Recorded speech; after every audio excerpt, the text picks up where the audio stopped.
तो अंग्रेजों का भारत में आगमन, ये शुरू करेंगे आज। ठीक है, इसमें ईस्ट इंडिया कंपनी के बारे में सुना है? ठीक है, ये है सिंबल उनका। तो ईस्ट इंडिया कंपनी कैसे आई, क्यों आई, क्या क्या चुनौतियां थी, मुगल्स क्या कर रहे थे, चलिए आप शुरू कर देते हैं। ठीक है, ईस्ट इंडिया कंपनी यहाँ पे क्या आती है, ब्रिटानी हुकूमत कैसे बनती है यहाँ पर, मुगल्स क्या कर रहे थे इस टाइम पर, मराठास क्या कर रहे थे, ठीक है ना, कैसे इन लोगों ने अपनी हुकूमत बना ली। तो पहले वाले मुगल्स तो आपको पता ही है कौन कौन थे। कौन था पहला मुगल बादशाह? बाबर। और 1707 में किसकी मृत्यु हुई? ठीक है, यहाँ तक पता है। तो औरंगजेब के बाद क्या हुआ, मेन वो है हमारा काम आधुनिक भारत में। औरंगजेब की जो मृत्यु हुई है वहां तक है आपका, कौन से उसमें पढ़ेंगे आप? मध्यकालीन भारत में। ठीक है, प्राचीन भारत में पुरानी चीजें हैं, मध्यकालीन में औरंगजेब की मृत्यु तक पढ़ेंगे 1707। उसके बाद का जो हिस्सा है उसमें ज्यादा नहीं करना हमको, बस कौन कौन से मुगल शासक हैं वो देखेंगे हम लोग। ठीक है, ज्यादा फोकस होगा अंग्रेजों के ऊपर, फ्रांसीसियों के ऊपर, और जो जंग होंगी उनके ऊपर। ठीक है, शुरू करें। तो एक प्लासी का युद्ध होता है, पता है उसके बारे में? प्लासी का युद्ध कब हुआ था? 57 में। बक्सर का कब युद्ध हुआ था? और दोनों कहां पर है? दोनों बंगाल में, बंगाल और बिहार वाले उसमें, क्योंकि उस टाइम वो सारा बंगाल है, आज तो अलग अलग हो गया है, बंगाल अलग है, बिहार अलग है। ठीक है, तो उस टाइम आज अगर बक्सर देखेंगे तो बिहार वाली साइड में है, बट उस टाइम सारा एक ही था। ठीक है, तो मुगलों के साथ जो भी समझौता होगा, मुगल्स जितने भी मुगल शासक हैं कुछ परमिट देंगे इनको, ताकि आप यहाँ पर व्यापार कर लो। व्यापारी थे ना अंग्रेज, फ्रांसीसी सब व्यापारी थे, तो उनको परमिट देंगे, परमिशन देंगे उनको कि आप जो भी व्यापार आपको करना है हिंदुस्तान में आप कर सकते हो। तो उस परमिशन को बोलेंगे दस्तक। क्या बोलेंगे? दस्तक। और दस्तक ही है जो प्लासी का युद्ध करवाएगा बाद में, एक कारण वो बनेगा। ठीक है, तो प्लासी का ये, जैसे ये दस्तक फर्रुखसियार दस्तक दे रहा है ईस्ट इंडिया कंपनी वालों को। ठीक है, एक पेंटिंग बनी हुई है, बिल्कुल असली वो नहीं है। चलो आगे बढ़ते हैं। ठीक है, फिर जो भी कलकत्ता वाला जो एरिया है, कलकत्ता वाले एरिया में ये क्या करेंगे, किलाबंदी करेंगे, किले बनाएंगे। ठीक है, तो उस वो किले क्या है, किले की वजह से क्या हुआ, जो बंगाल है नवाब, जो बंगाल का नवाब है, क्या नाम था उसका? हाँ, जो प्लासी के टाइम पर है, सिराजुद्दौला। ठीक है, तो सिराजुद्दौला से क्या मसला हुआ इनका, क्यों जंग हुई, प्लासी क्यों हुई? ठीक है, वो सब देखेंगे। उससे पहले अंग्रेजों के बारे में थोड़ा सा पढ़ेंगे, कब आया, क्या आया, क्यों आए, वगैरह वगैरह। ठीक है, चलो स्टार्ट करते हैं। अब लिखो, टॉपिक का नाम लिखो, अंग्रेजों का भारत में आगमन। टॉपिक का नाम है अंग्रेजों का भारत में आगमन।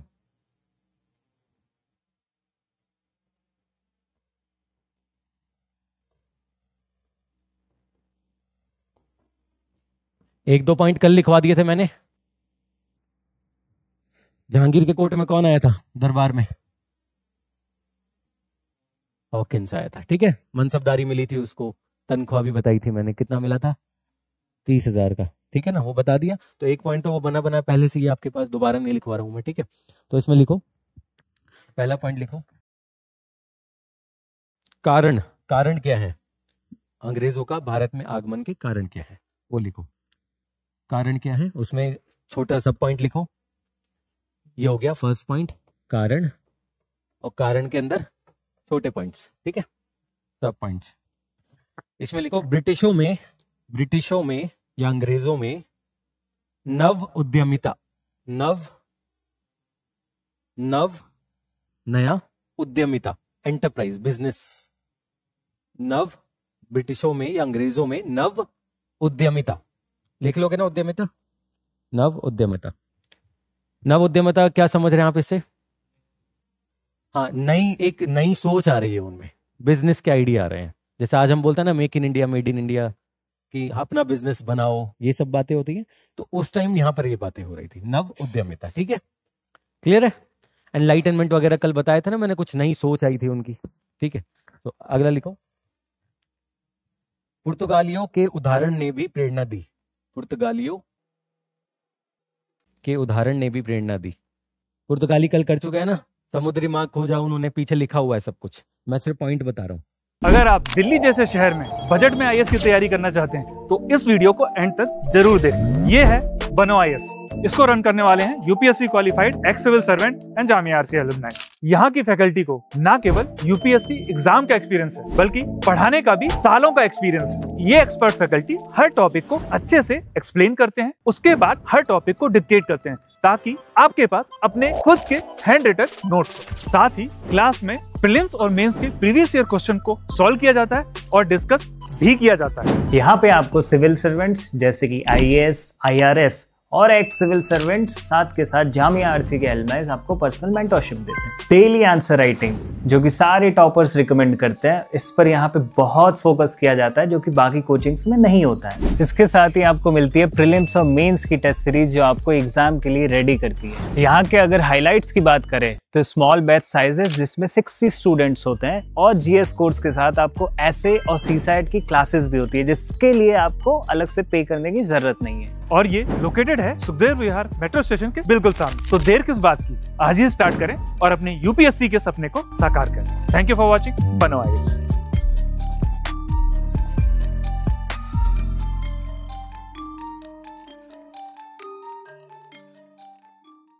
ये पॉइंट समझ आ रहा है ना। पुर्तगाली यहाँ पर आए, समुद्री मार्ग उन्होंने खोजा, यहाँ उन्होंने अपना बिजनेस व्यापार किया, तो वो भी उदाहरण बने इनके लिए कि हम भी जाकर व्यापार करेंगे। तो ये अपने वर्ड्स में लिख सकते हो तुम लोग। फिर मैंने पॉइंट दे दिया आपको, ठीक है, मेरा काम पॉइंट देना है, आप अपने वर्ड्स में लिख सकते हो। और जो चीज पीछे हो चुकी है वो रिपीट नहीं कर रहा हूं मैं, ठीक है। तो पुर्तगालियों का उदाहरण पीछे लिखा हुआ है, व्यापार, समुद्री खोज, सब लिखा हुआ है। चलो अगला लिखो। 1599 में 1599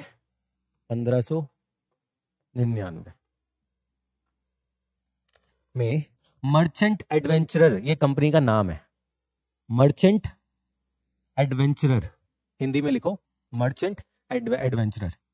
इंग्लिश वर्जन भी लिख लेना इसका, कहीं कहीं लिखना पड़ेगा आपको समझाने के लिए, ठीक है। कंपनी का नाम है तो इसमें कुछ कर नहीं सकते, ऐसे ही लिखना होगा।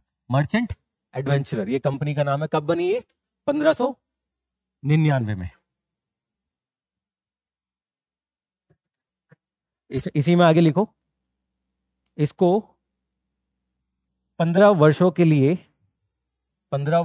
लिए व्यापार का एक अधिकार मिला, व्यापार का एक अधिकार मिला, एक्सक्लूसिव राइट, और किसी को नहीं, सिर्फ इनको, ठीक है। भारत में जो भी व्यापार करेगी कौन सी कंपनी करेगी? ये वाली। बाद में इसका नाम ईस्ट इंडिया कंपनी हो जाएगा, वो बात की बात है, ठीक है। फिर ये जो व्यापार का एक अधिकार है ना, बढ़ता चला जाएगा, उसको बोलते हैं हम चार्टर। तो एक अधिकार में ब्रैकेट में लिख लो चार्टर, चार्टर लिख लोगे ना। तो ये चार्टर शब्द बार बार यूज होगा आगे, ठीक है। तो ये जो एक अधिकार दे रहे हैं ना, इसको ये चार्टर के फॉर्म में दे रहे हैं, पेपर साइन करेंगे उसको चार्टर बोलेंगे। जैसे चार्टर एक्ट सुना होगा, 1813 1853 वगैरह चलता आएगा, ठीक है। तो ये चार्टर वर्ड आगे यूज करेंगे हम लोग, ठीक है।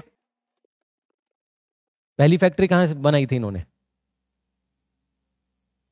नहीं, अंग्रेजों ने पहली फैक्ट्री कहां बनाई थी? सूरत, सूरत लिखो। पहली फैक्ट्री कहां बनाई? सूरत, 1609-10 के आसपास। याद है ना? सूरत किधर है? बंगाल, पक्का? चलो, गुजरात में। अब यहां पर एक पॉइंट मैं यहां स्किप करा रहा हूं, बहुत सारा कंटेंट है उसके अंदर, स्पेक्ट्रम के अंदर, ठीक है। कौन कौन सी फैक्ट्री कहां कहां पर है, ठीक है, वो वहां से आप पढ़ोगे, ठीक है। सवाल बनता है यहां से, स्पेक्ट्रम साथ में लेके चलना है आपको। चलो आगे बढ़े। मसूलीपट्टनम भी है उसमें, हुगली भी है, मसूलीपट्टनम, ठीक है। मसूलीपट्टनम किधर है? इधर? तुम रोज इधर ही करते हो इशारा। नहीं, मसूलीपट्टनम आंध्र प्रदेश, ठीक है। तो मसूलीपट्टनम में बनाएंगे, हुगली में बनाएंगे, ये सब ध्यान रखना, ये लिखा हुआ है सब अंदर बुक में। वो जो बुक है ना, स्पेक्ट्रम किताब जो है, वो बहुत ही सरल शब्दों में लिखा हुआ है हिंदी में, और नोट्स के फॉर्म में, जैसे आप लिख रहे हो ना यहाँ पे, वैसे ही नोट्स के फॉर्म में। तो वो पढ़ना जरूर है आपको, ठीक है, क्योंकि सब चीज मैं नहीं लिखवा सकता। हमारा ज्यादा फोकस किसके ऊपर होगा? मुख्य परीक्षा के ऊपर, कि आंसर लिख पाओ आप, उस पर ज्यादा फोकस है, बड़ा टॉपिक है, ठीक है। जो शुरू वाले पीटी वाला एग्जाम है उसके लिए आपको पढ़नी पड़ेगी बुक, ठीक है, क्योंकि मैं सारे फैक्ट लिखवाऊं 1609 में ये हुआ, 1610 में ये, कोई फायदा नहीं है उसका। समझ आ रहा है ना मेरी बात? हाँ चलो,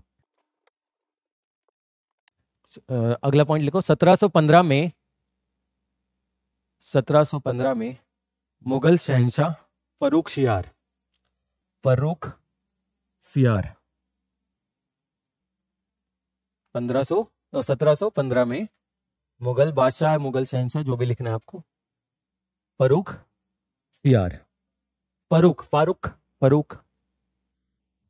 सियार ने कंपनी को दस्तक दिया। दस्तक लिख लोगे?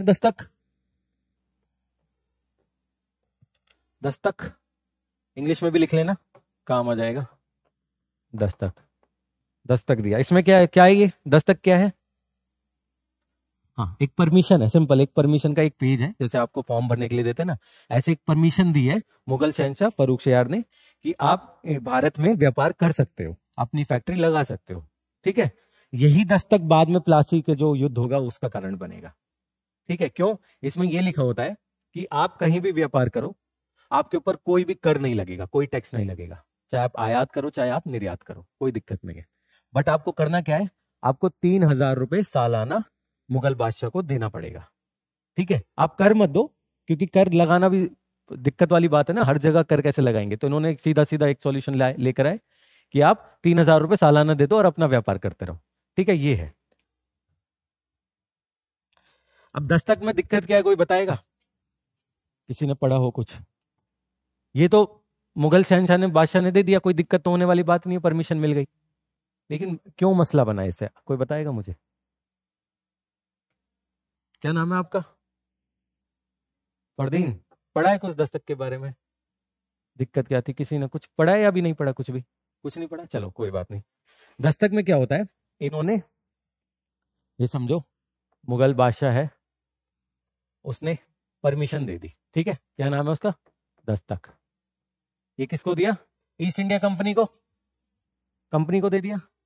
अब यहां तक तो ठीक है, कोई मसला नहीं है। टैक्स आपको नहीं देना, इशू दिक्कत क्या है? आपको कर नहीं देना है, कुछ भी बिजनेस करो कर नहीं देना है। अब इसमें क्या है, कंपनी वाले क्या करेंगे, इसी दस्तक को दूसरों को भी दे देंगे। कोई भी हो सकता है, कोई भारतीय हो सकता है, कुछ भी, कोई भी हो सकता है, या फिर इनके जो प्राइवेट जो काम कर रहे हैं लोग, उनको भी दे देंगे। तो उनके ऊपर भी फिर टैक्स नहीं लगेगा। समझ आ रहा है? ये दिक्कत है। परमिशन किसको मिली है? सिर्फ कंपनी को। और ये लोग उसी दस्तक को आगे भी दे रहे हैं दूसरों को, कि हमने आपको पास दे दिया आपके, और उसमें जो भी चार्जेस लेंगे ये अपना ले लेंगे उसमें। ठीक है, समझ आ रहा है ना? जैसे किसी एक पर्सन 1 है, पर्सन 2 है, पर्सन 3 है, ये इनको भी दे देंगे। बट यहां पर क्या दिक्कत है, यहां पर इन लोगों को तो कर भरना है ना, इनको परमिशन छोड़ना है। अब ये लोग कर नहीं भरेंगे, तो ये 3000 रुपए तो मुगल बादशाह को दे रहे हैं। ठीक है, बट यहां से ये कमा रहे हैं, सोचो 1 लाख रुपए कर बचा के, इन लोगों से कमीशन लेके 1 लाख रुपए बचा रहे हैं। तो यहां दिक्कत है, ये मेन मुद्दा बनेगा बाद में। ठीक है, चलो लास्ट पॉइंट क्या लिखा था, आखिरी वाला? हाँ, 1715 में फर्रुख सियार का फरमान आया दस्तक जारी करने का। और एक और लिखो इसी में, कलकत्ता के आसपास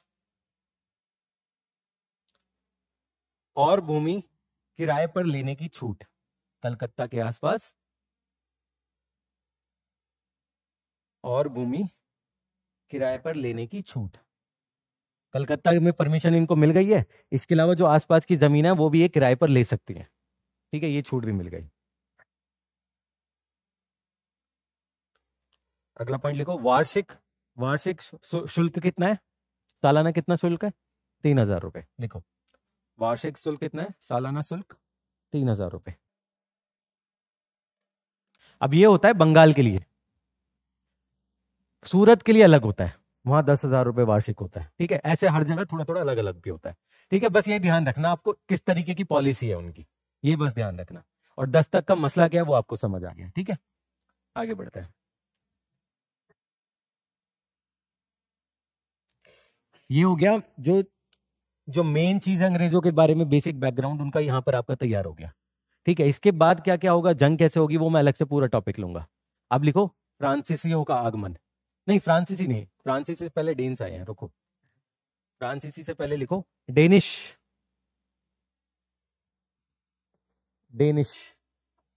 ब्रैकेट में लिख लेना डेन्स। फ्रांसीसियों से पहले ये आता है। आखिर में कौन आता है? फ्रांस वाले लास्ट में आएंगे, बिल्कुल आखिर में, ठीक है। सबसे पहले कौन आए थे? पुर्तगाली, उसके बाद डच वाले लोग, फिर ब्रिटिश, इंग्लिश लोग, उसके बाद डैनिश। डैनिश लोग कौन सी कंट्री के हैं, कौन से देश के हैं? और डच कौन से देश के हैं? नहीं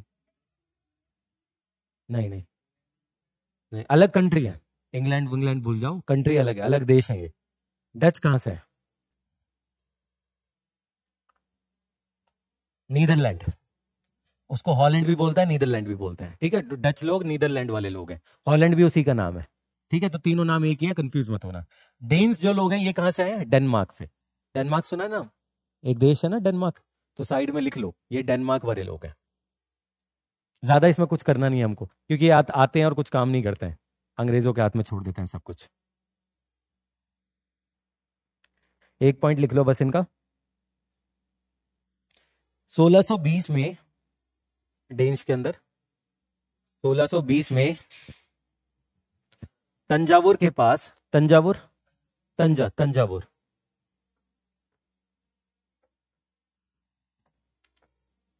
के पास त्राकुबेर या त्राम कुबेर भी पढ़ते हैं उसको, त्राकुबेर। तंजावुर के पास त्राकुबेर, यहां पर इन्होंने क्या किया? फैक्ट्री बनाई अपनी, अपने वर्ड्स में लिख लो। तंजावुर के पास त्राकुबेर, ये द्रविडियन शब्द है तो थोड़ा अलग अलग भी होगा, ठीक है, इंग्लिश में अलग लिखा जाएगा। हाँ, यहां पर अपनी फैक्ट्री बनाई इन लोगों ने। इनका इतना ही पॉइंट है बस, इसके बाद ये सारा अंग्रेजों के हवाले कर देते हैं और चले जाते हैं, ठीक है। इनका ज्यादा काम नहीं है। एक पॉइंट और लिख लो लिखने के समझने के लिए। 1845 में डेनमार्क ने या डैनिश लोग ने, डेनमार्क ने अपनी सभी फैक्ट्रियां ब्रिटिश सरकार को बेच दी। सारी फैक्ट्री किसको दे दी? ब्रिटिश सरकार को। बस इतना ही है इसका। फ्रांसीसी का लिखो अगला।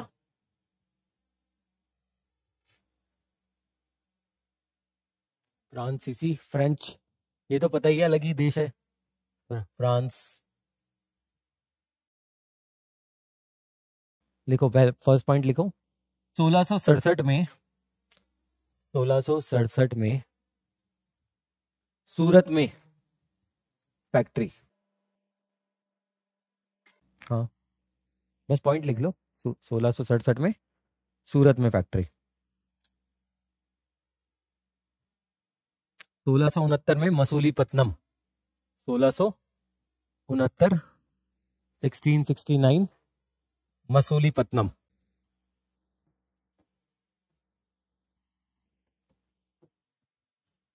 अगला लिख लो चंद्रनगर। 1673 में, 1673 में चंद्रनगर। हाँ, चंद्रनगर किधर है?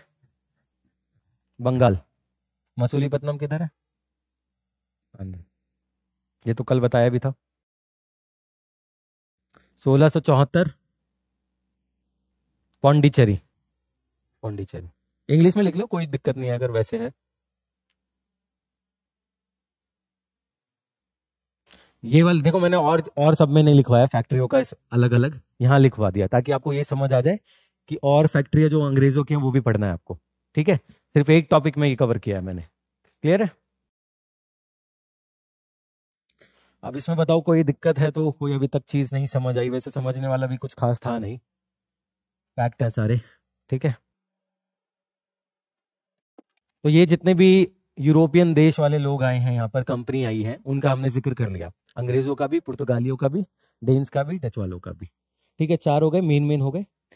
ये मैंने ऊपर से लिखा दिया, सब कुछ नहीं है इसमें, बाकी नोट्स में काफी कुछ है, ठीक है। उसमें स्पेक्ट्रम की किताब में सब नहीं लिखवा रहा हूँ, वहां लिखा हुआ है ऑलरेडी, वो याद करना है। कौन सी फैक्ट्री कब लगी, कहाँ लगी, अंग्रेजों की फैक्ट्री कहाँ कहाँ पर थी, वो सब है उसमें, ठीक है।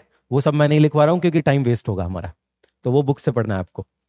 अब हम करेंगे, ये तो हो गया इन कंपनी के बारे में। अब होगा कि इस वक्त मुगल क्या कर रहे हैं। मुगल शासन तो है, 1857 तक तो चलता ही है ना, नाम से ही चल रहा है लेकिन चल रहा है। तो वो लोग क्या कर रहे हैं, मुगलों की क्या दिक्कत है।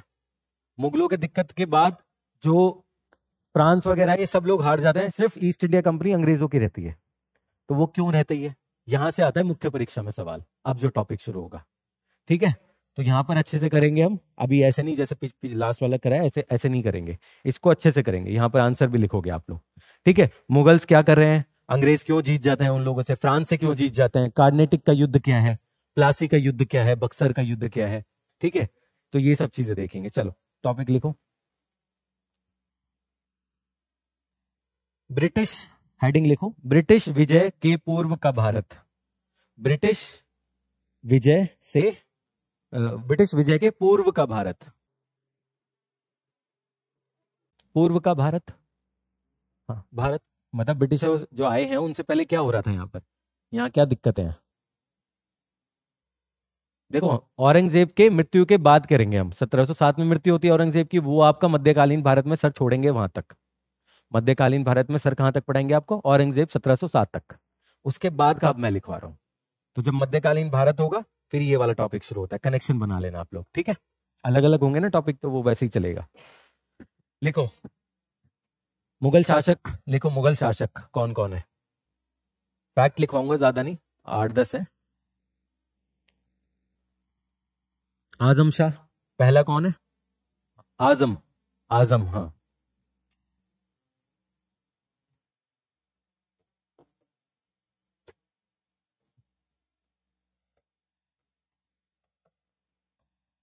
औरंगजेब के बाद पहला कौन बनता है, आजम शाह। कुछ नहीं किया इसने, 1707 में आया और चला गया 1707 में। अगला लिखो बहादुर शाह, दूसरा कौन है, ये जरूरी है, बहादुर शाह 1709 से 1712।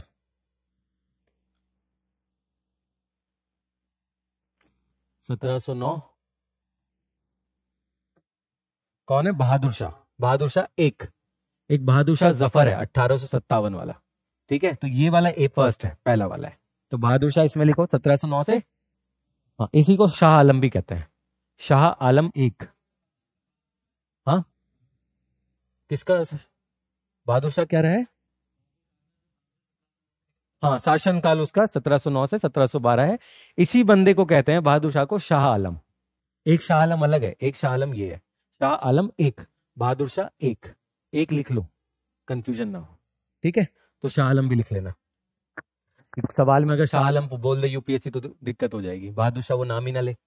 हो सकता है ना, ऐसा होता है ना, नाम की जगह सलीम लिख दे जहांगीर की जगह, तो आपको दिक्कत हो जाएगी फिर।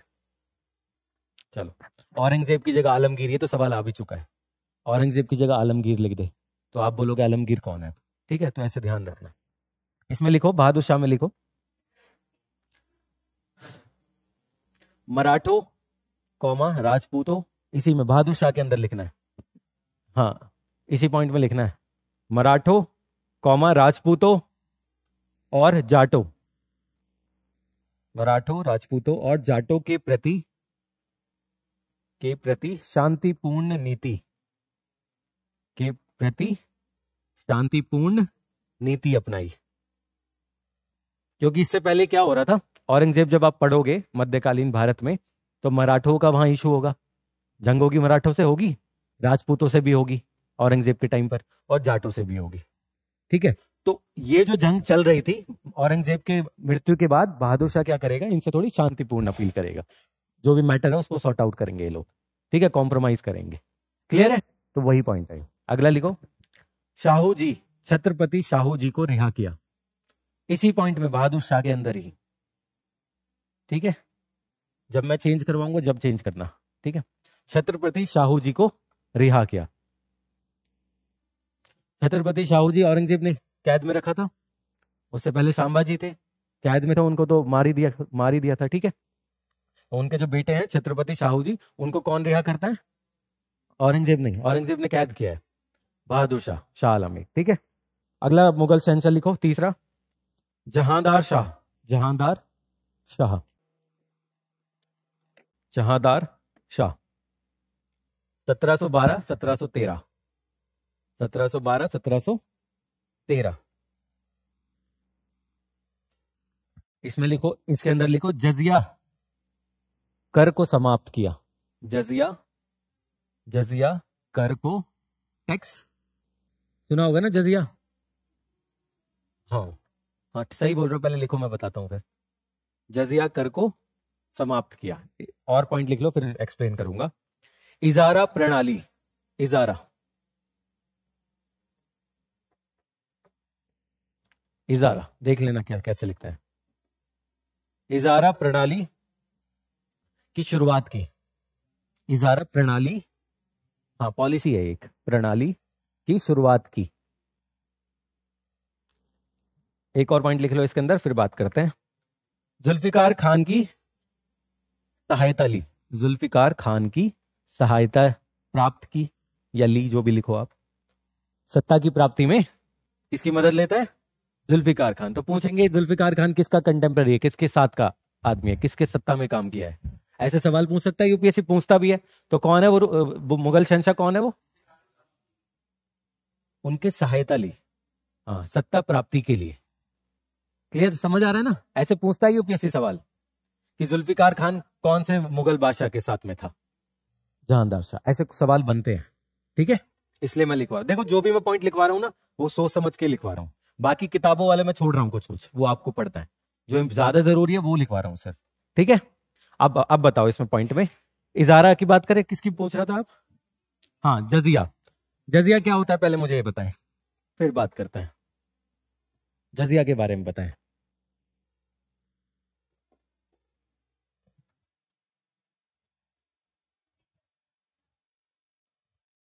किसानों के ऊपर होता है, पक्का? सही बोल रहे हो। किसान ही है भारत में, और मुगलों के टाइम पे तो 95% किसान है, ठीक है, वो सही है, क्योंकि भारतीय की बात कर रहे हो तो आप किसान की बात कर रहे हो, सीधी सीधी बात है। बताओ कुछ भी बताओ, जो भी पता है, गलत सही की बात नहीं है, कुछ भी बताओ। पॉइंट्स मैं निकालूंगा, जो तुम बोलोगे उसी में से निकालूंगा मैं पॉइंट्स। बताओ क्या समझता है जजिया से?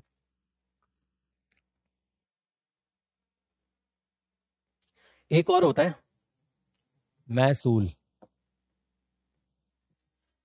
जोधा अकबर मूवी देखी है?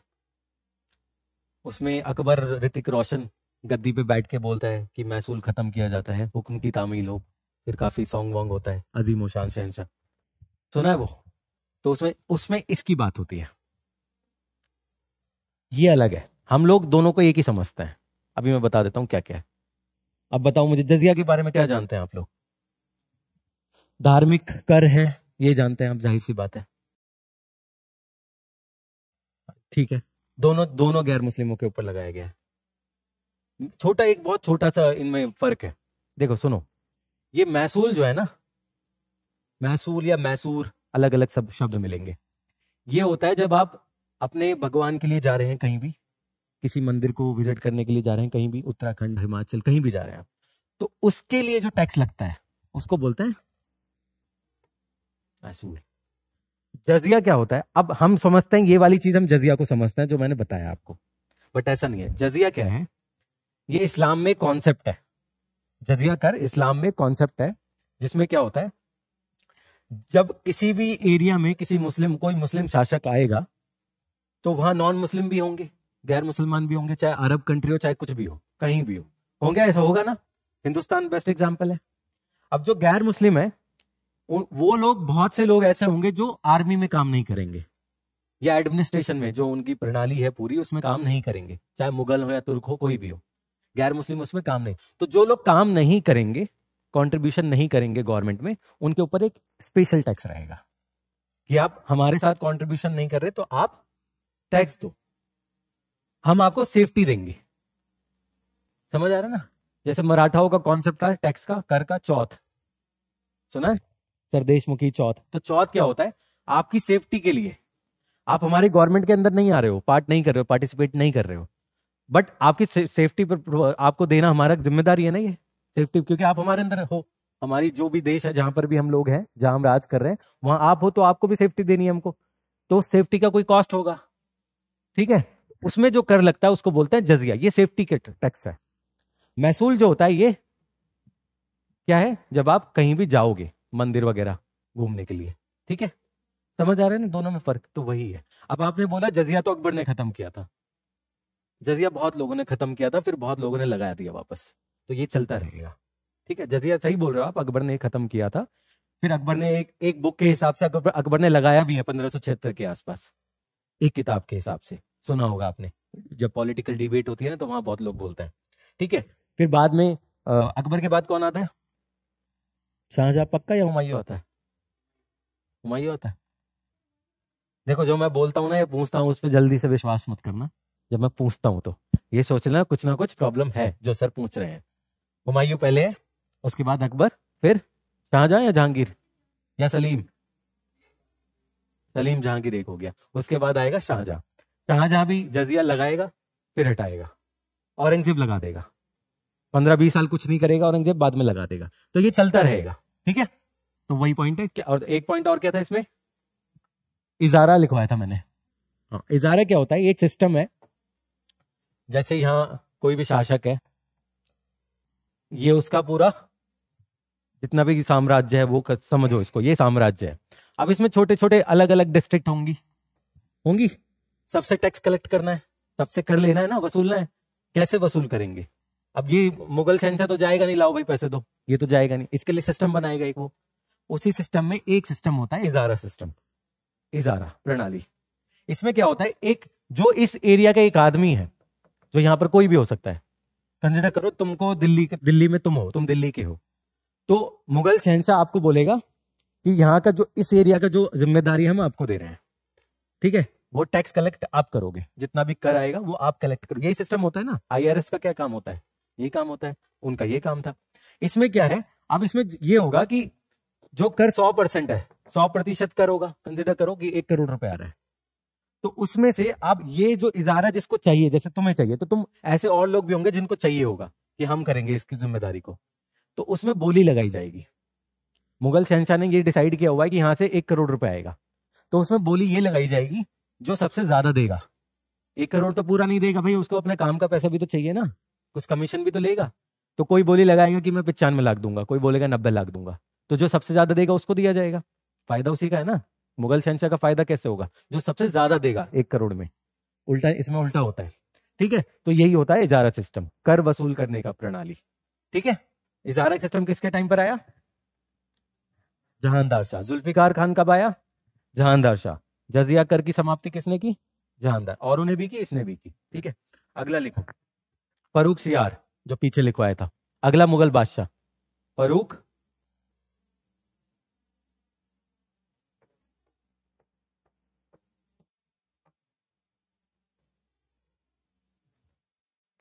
सियार। स्पेलिंग का ज्यादा मसला नहीं है, हर बुक में अलग अलग दिखती है, कहीं फारूक सियार होगा, कहीं फरूख सियार होगा। ठीक है, उसमें ज्यादा दिक्कत वाली बात नहीं है। चलो, 1713 1719 शासनकाल कब तक है? 13 से 19। इसमें लिखो पहला पॉइंट, सैयद बंधुओं की मदद से सत्ता की प्राप्ति। कौन? सैयद।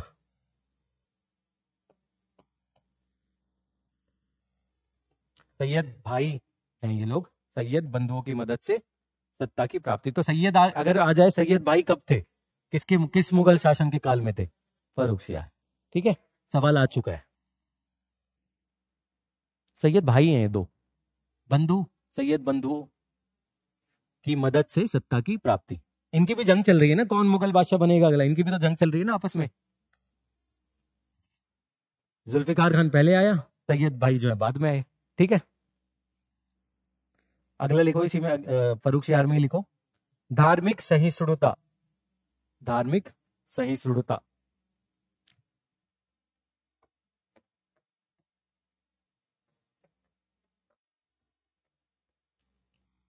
सेक्युलरिज्म जो वर्ड सुना होगा।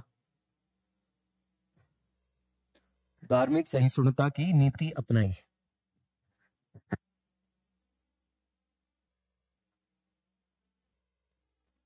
अगला पॉइंट इसी में, जजिया और तीर्थ कर की समाप्ति की। जजिया और तीर्थ कर, वही महसूल, तीर्थ यात्रा करते हैं ना, वो वाला तीर्थ अभी बताया था ना, महसूल वाला, वही है तीर्थ यात्रा वाला। जजिया और तीर्थ कर की समाप्ति की। देखो यहां पर भी दोबारा जजिया आ गया, क्योंकि बीच में कोई लगा रहा है, कोई ये बदल रहे हैं ना, मुगल शहंशाह जो है बदल रहे हैं, कोई लगा देता है, कोई मुसलमानों को खुश करने के लिए लगा दे रहा है, कोई थोड़ा नॉर्मल करने के लिए हटा देता है, ये चलता रहेगा। ठीक है, अगला लिखो, अंग्रेजों को फरमान अंग्रेजों को फरमान दिया, उसमें लिखना दस्तक। कौन सा फरमान? दस्तक। पॉइंट्स मैं सिर्फ पॉइंट्स के फॉर्म में लिखवा रहा हूं, आप अपने हिसाब से लिख सकते हो स्टेटमेंट पूरी, ठीक है। अगला लिखो, पहला मुगल शासक, इसी में पहला मुगल शासक जिसे दरबारियों ने मार डाला। पहला मुगल शासक जिसे दरबारियों ने मार डाला। दरबारी, दरबार में होता है ना दरबारी, जो नोबल्स होते हैं, जो काम करते हैं गवर्नेंस का, ठीक है।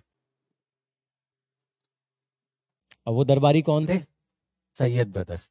वही सैयद बंधु जिन्होंने सत्ता पर बिठाया था, काबिज किया था, उन्होंने इसको मार दिया, अंधा किया था, फिर मार दिया था बाद में, ठीक है। अब ये पहली बार हो रहा है कि मुगल शासक को कोई मार रहा है, पहली बार, उन्हीं का दरबारी, ठीक है। ये जरूरी पॉइंट है बहुत, यहां पर बहुत इंपॉर्टेंट पॉइंट है, इससे पहले कभी नहीं हुआ। तो ये क्या दिखा रहा है कि मुगल सत्ता की नींव हिली हुई है। अभी मुगल सत्ता की नींव हिली हुई, कमजोर हो चुके हैं मुगल, तभी तो दरबारी मार के चला जा रहा है। अब समझ आ रहा है ना बात मेरी? वही दरबारी ही बिठा रहे हैं और वही मार दे रहे हैं, ठीक है। तो ये तो एक कठपुतली की तरह हो गए मुगल शहंशाह, इस वक्त कमजोर हो चुके हैं मुगल शहंशाह, ठीक है। चलो अगला लिखो, अगला मुगल बादशाह रफी उद दराजत। रफी मोहम्मद रफी उद दराजत, लिख दो क्या?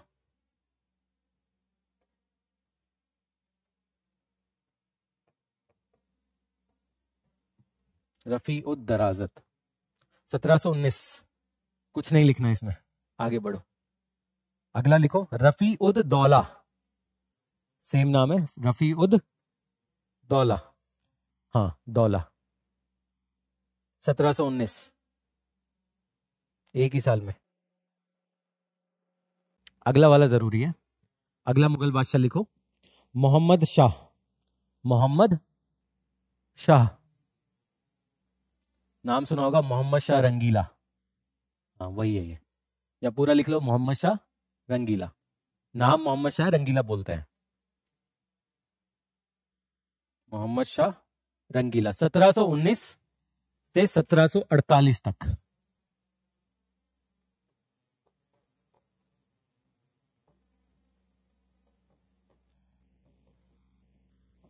कितने साल हो गए?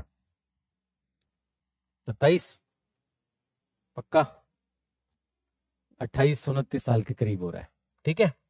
अब ये देखो, इससे पहले जो मुगल बादशाह हैं जो मैंने लिखवाए हैं, वो 5-6 साल, 7 साल, 1 साल, 2 साल ऐसे ही रुक रहे हैं। इसको कितना टाइम मिला है? 29 साल।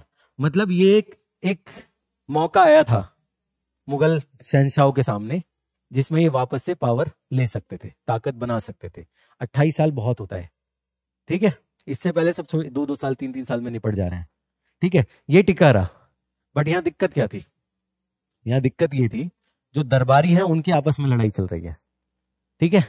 और ये भाई साहब अपना दरबारी को छोड़कर, सत्ता को छोड़ के बाकी कामों में लगे हुए हैं। नवाबी शौक, ठीक है। नवाबी डांसर बहुत अच्छे थे ये, मुगल बादशाह हैं, डांस अच्छा करते थे, वैसे म्यूजिक का भी शौक था। कोई बात नहीं, वो संस्कृति है, कर सकते हो आप, लेकिन ये एक बहुत अच्छा मौका था जहां ये काम कर सकते थे चीजों के, तो इन्होंने नहीं किया। अब इसी का देखो क्या फर्क पड़ेगा। अगला पॉइंट लिखो, इसी में लिखो, मोहम्मद शाह रंगीला में 5-6 पॉइंट लिखवाऊंगा, 4-5। रंगीला तो एक हो गया, इन्हीं को रंगीला बोलते हैं, ये तो समझ आ गया। मोहम्मद शाह रंगीला पूरा पढ़ा करो आप, ठीक है। अगला लिखो, सैयद बंधुओं की हत्या। सैयद बंधुओं की हत्या कराई गई, किसकी सहायता से? निजाम उल मुल्क। निजाम, हैदराबाद वाला निजाम, याद है? निजाम उल मुल्क, सैयद बंधुओं की हत्या कराई इसने, किसकी सहायता से? निजाम उल मुल्क। जो हम निजाम हैदराबाद सुनते हैं, वही निजाम है ये हैदराबाद को फिर बाद में अलग कर देगा। निजाम उल मुल्क। अगला लिखो, Hyderabad comma Bengal, Hyderabad comma Bengal comma Awadh comma Punjab. Hyderabad, Bengal, Awadh, Punjab. जैसे स्वतंत्र राज्यों की स्थापना इसी काल में हुई। ये जो 4 लिखवा है ना, ये स्वतंत्र हो गए इस टाइम। किससे स्वतंत्रता ले ली इन्होंने? स्वतंत्रता की स्थापना इसी काल में हुई। कौन से मुगल बादशाह के दौरान हुई है ये स्वतंत्रता इनकी? मोहम्मद शाह रंगीला। ठीक है, हैदराबाद भी टूट रहा है मुगल शासन से, बंगाल भी टूट रहा है, अवध भी टूट रहा है, पंजाब भी टूट रहा है। टूटने का मतलब ये नहीं है कि बिल्कुल ही अलग हो गया, ऊपर ऊपर से है मुगल। अगर मुगल बादशाह साइन करके किसी को गवर्नर बना दे, सूबेदार बना दे बंगाल का, तो वही माना जाता है। बट जो वहां पे बैठा हुआ है अपनी ताकत के हिसाब से, फिर वो उससे जंग करेगा, जिसको मुगल बादशाह भेज रहा है बंगाल में, और जो वहां अपनी अथॉरिटी बना के बैठा हुआ है, कब्जा करके बैठा हुआ है, उनकी जंग होगी। ठीक है, ये चलता रहेगा। जो ऑफिस है, नवाब, निजाम, ये जो शब्द है ये मुगलों की देन है। ठीक है, तो ये नाम भी अपनाएंगे। नवाब, बंगाल का नवाब सिराजुद्दौला है वो मुगलों से अलग, बट नाम वही चल रहे हैं। और कर भेजते रहेंगे मुगलों को, बट आजाद रहेंगे, काम धंधा सब अपना खुद करेंगे। मुगलों को सिर्फ कुछ पैसा भेज देंगे, सिर्फ ऊपर ऊपर से दिखावे के लिए। समझ आ रहा है? क्योंकि मुगलों की ताकत, मुगल अब जाके जो दिल्ली में मुगल शासक बैठा हुआ है वो जाके कब्जा नहीं कर पाएगा, जंग नहीं कर पाएगा इनसे, इतनी ताकत नहीं है। ये सिंपल नाम के लिए थोड़ा पैसा भेजते रहेंगे कर के तौर पे।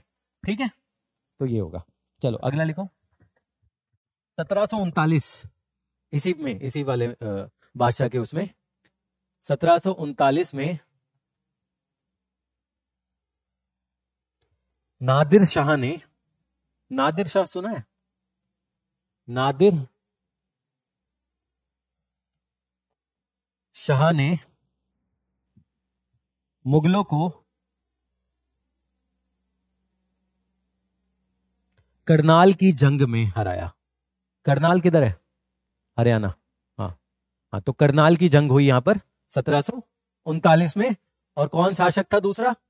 नादिर शाह। कहां से आया था ये? ईरान से, जो आज का ईरान है वहां से, फारसी। हाँ, करनाल की जंग नादिर शाह से हुई 1739 में। कौन सा मुगल बादशाह था उस टाइम? मोहम्मद शाह रंगीला। इधर कौन था? फारस से। ईरान और फारस एक ही चीज है। ठीक है, नादिर शाह। कहां पर हुई लड़ाई? करनाल में। तो आ जाए, अगर कोई मैच करने के लिए बोल दे कि करनाल की लड़ाई किसके दौरान हुई, ये आपके पास है। ठीक है, अगला लिखो। ये कितने पॉइंट हो गए इसमें? 3 हो गए, रंगीला वाला ऊपर ही हो गया था। ठीक है, अब लिखो अगला मुगल बादशाह, अहमद शाह। अहमद,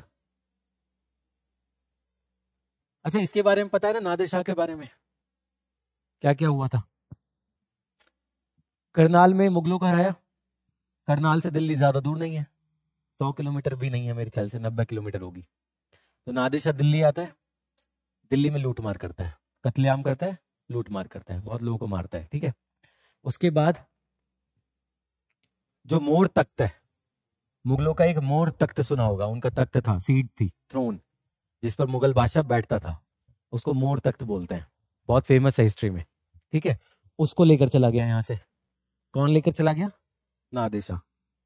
और एक हीरे का नाम सुना होगा तुमने, जो बच्चे बच्चे ने भी सुना है, कोहिनूर, उसको भी लेकर चला गया। कौन? नादिर शाह। किससे लिया? मोहम्मद शाह रंगीला से। तो मोर तख्त और कोहिनूर हीरा कौन लेकर गया? नादिर शाह, इसी जंग के बाद और दिल्ली में कत्लेआम करने के बाद। ठीक है, उस टाइम का जो दिल्ली राजधानी है वो कहां पर थी? दिल्ली में जो राजधानी थी कहां पर थी? वो शाहजहानाबाद, पुरानी दिल्ली जो हम बात करते हैं। ठीक है, शाहजहानाबाद था ना उसका नाम, लाल किला वाला एरिया। चलो आगे बढ़ते हैं। अगला क्या लिखा था? अहमद शाह 1748 से 1754, 1748, 1754, 1754। अहमद शाह लिख लोगे ना? अहमद शाह। इसमें लिखो मुगल शासन रानी उधम बाई और जावेद खान के नियंत्रण में रहा। मुगल शासन या मुगल सत्ता किसके कंट्रोल में रही? रानी उधम बाई और जावेद खान। अहमद शाह की जो मदर है उसका नाम है रानी उधम बाई। जावेद खान वो गवर्नर है, वो जो कोर्ट में होता है ना लोग, उन्हीं में से एक है। ठीक है, जुल्फिकार खान ऊपर देख लिया हमने, सैयद बंधु भी देख लिया, जावेद खान भी देख लिया, और रानी उदमबाई। अब इसी में लिखो रानी उदमबाई को और क्या कहते हैं? कुदसिया बेगम। कुदसिया बेगम रानी उदमबाई को ही कहते हैं।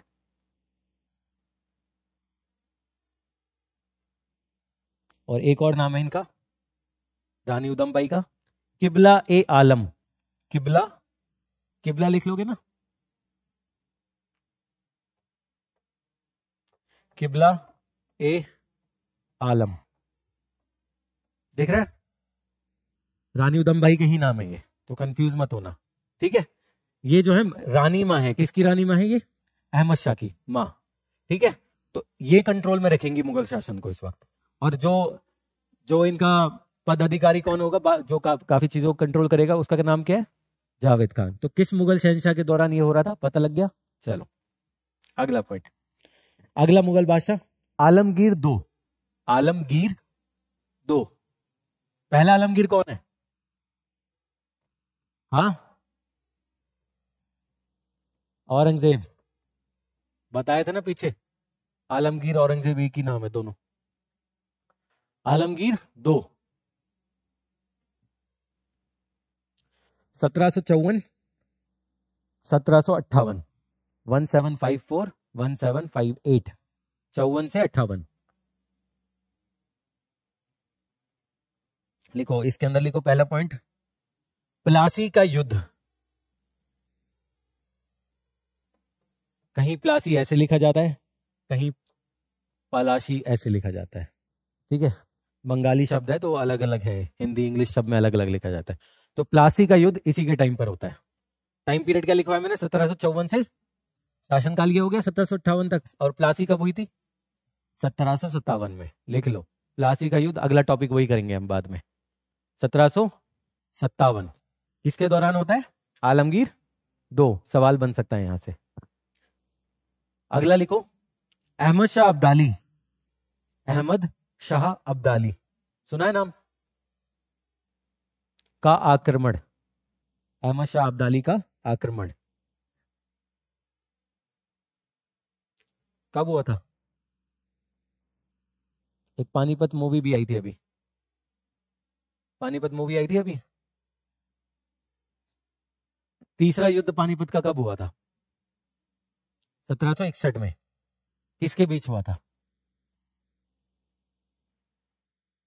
तीसरा पानीपत का युद्ध किसके बीच हुआ था? ये तो बहुत फेमस है। यहूदी कहां से आ गए? मराठा और अब्दाली, अफगान। ठीक है, बट मैंने क्या लिखवाया इस पॉइंट में? अब्दाली का आक्रमण। तो अब्दाली का आक्रमण पहले भी हो रहा था, फिर जब वो बार बार आएगा, लूट मार करके वापस जाएगा, तो उसी दौरान फिर मराठा नीचे से आएंगे, वो लड़ाई करेंगे 1761 में। तो इसके दौरान पर भी अब्दाली आता है। समझ आ रहा है? हाँ, मराठा क्या और अब्दाली जो अफगानी वो है शासक। ठीक है, अहमद शाह अब्दाली। संजय दत्त ने रोल प्ले किया है ना इसका मूवी के अंदर, देखना पानीपत मूवी देख लेना यूट्यूब पर। चलो एक और पॉइंट लिखो आलमगीर दो में, इमादुल मुल्क। इमाद उल मुल्क मैं लिख देता हूं, इमाद उल मुल्क ने हत्या की। किसकी हत्या की? आलमगीर दो की। ठीक है, पिक्चर देख लेना अगर टाइम मिले तो, समझ आ जाएगा सारा।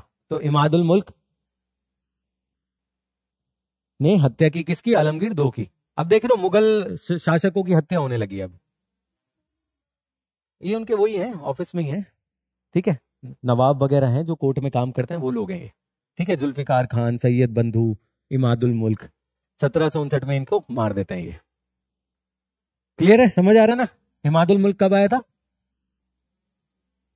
कौन से मुगल बादशाह के उसमें आया था ये बताओ? आलमगीर दो। तो अब तुम्हें समझ आ रहा है, जब आप मध्यकालीन भारत पढ़ोगे, मुगल पढ़ोगे ना, आप ऐसे उदाहरण आपको मिलेंगे ही नहीं कि मुगल शासक को मार दिया। ये नहीं होगा, क्योंकि वो ताकत दिखाएगा, उनकी पावरफुल है। अभी ये कमजोर होते जा रहे हैं, अभी कोई भी उठ के आएगा मार के चला जाएगा। ठीक है, चलो अगला लिखो,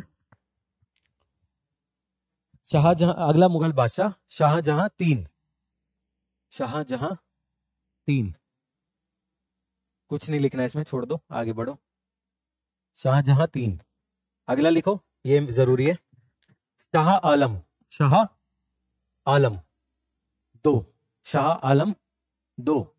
पहले शाह आलम 1 हो चुका है पीछे, तो शाह आलम 2 की बात कर रहे हैं हम। 1759 से 1806, 1759 से 1806, कितने साल हो गए? 47 साल। समझ रहे हो? 47 साल तक मुगल शासक है ये, कुछ किया नहीं लेकिन। ठीक है, क्यों नहीं किया आगे समझ आ जाएगा, क्योंकि इसके पास अपना राज था ही नहीं, अंग्रेजों के कब्जे में था ये। ठीक है, जिंदा तो है बट अंग्रेजों के कब्जे में, समझ आएगा आगे मैं लिखवाऊंगा इलाहाबाद के उसमें, जो बक्सर की जंग होगी ना, बक्सर वाली, वहां पर बताऊंगा। चलो, इसमें शाह आलम 3 में लिखो, तो शाह आलम 2 में लिखो। तीसरा पानीपत का युद्ध, तीसरा पानीपत का युद्ध 1761, तीसरा पानीपत का युद्ध 1761 किस किस के बीच में हुआ? मुगल और अब्दाली, और मुगल। जब मैं बोलता हूं ना तो कभी भी हाँ नहीं करना है, ये समझ लो मैं तुमको दिखा रहा हूं कि इजी है। मैंने क्या बोला? मुगल और अब्दाली के बीच में नहीं, इसके शासन काल में हुआ।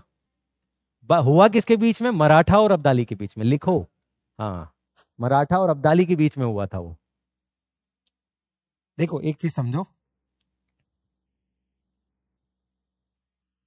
ये भारत का नक्शा है, ठीक है? मराठा यहां पर है, ऊपर भी जा रहे हैं नीचे भी जा रहे हैं, यहाँ निजाम है, यहाँ बंगाल है, अवध है, मुगल यहाँ दिल्ली में बैठे हुए हैं छोटे से एरिया में। ठीक है, बट एक चीज ध्यान रखना, अगर तरीके से देखें मुगलों का राज पूरे में है, राज पूरे में है, लेकिन ताकत नहीं है कंट्रोल करने की। दो अलग अलग चीजें हैं, समझ आ रहे हैं? बात समझ आ रही है मैं क्या कहना चाह रहा हूं?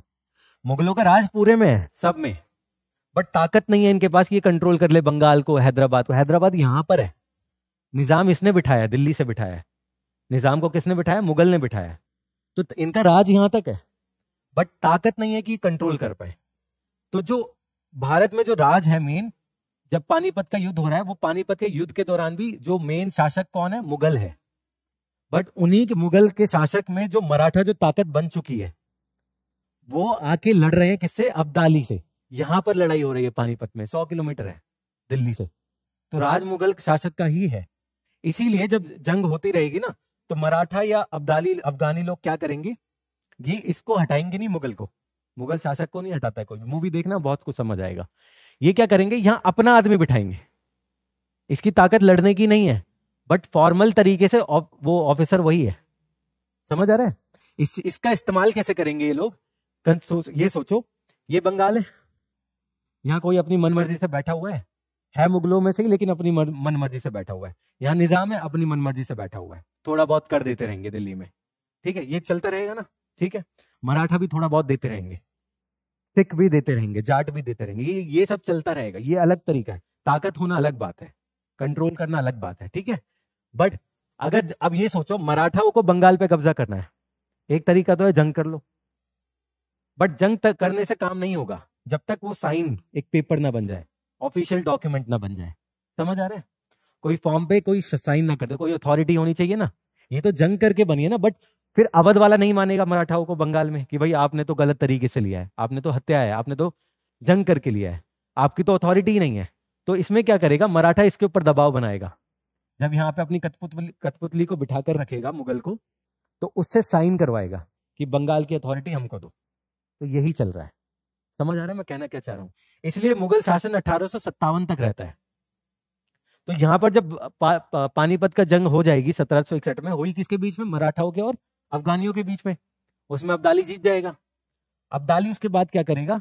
मुगल शासक को नहीं हटाता है वो, ठीक है, वो जाके इससे साइन करवाएगा कि भाई ये डॉक्यूमेंट है, मुझे ये जमीन पे कब्जा चाहिए, तुम इसमें साइन करके दो। समझ आ रहा है ना? इसीलिए जब 1857 की क्रांति आएगी तो सब लोग किधर कूच करेंगे? दिल्ली। समझ आ रहा है? क्योंकि ऑफिशियली भारत का शासक कौन है? मुगल बादशाह। ताकत नहीं है वो अलग चीज है, समझ आ रहा है ना? इसलिए जो मेरठ में जो क्रांति होती है, बंगाल में जो क्रांति होती है 1857 में, सब लोग इधर जाते हैं कि हमारा कोई हेड है। वो हेड कौन है? हमारा बहादुर शाह जफर। अब समझ आ रहा है कॉन्टेक्स्ट? ये आगे मैं ये पॉइंट लेकर आऊंगा दोबारा। तो पीछे का समझ आ रहा है ना क्या बोलना चाह रहा हूं मैं? कंट्रोल ताकत होना अलग बात है, बट ऑफिशियल अथॉरिटी होना अलग बात है। ठीक है, चलो लास्ट पॉइंट बताओ क्या लिखवाया मैंने। तीसरा पानीपत का युद्ध 1761 किसके बीच में हुआ? मराठा और अब्दाली। अब्दाली कौन है? अफगानी। चलो नेक्स्ट अगला पॉइंट लिखो इसी में, बक्सर का युद्ध।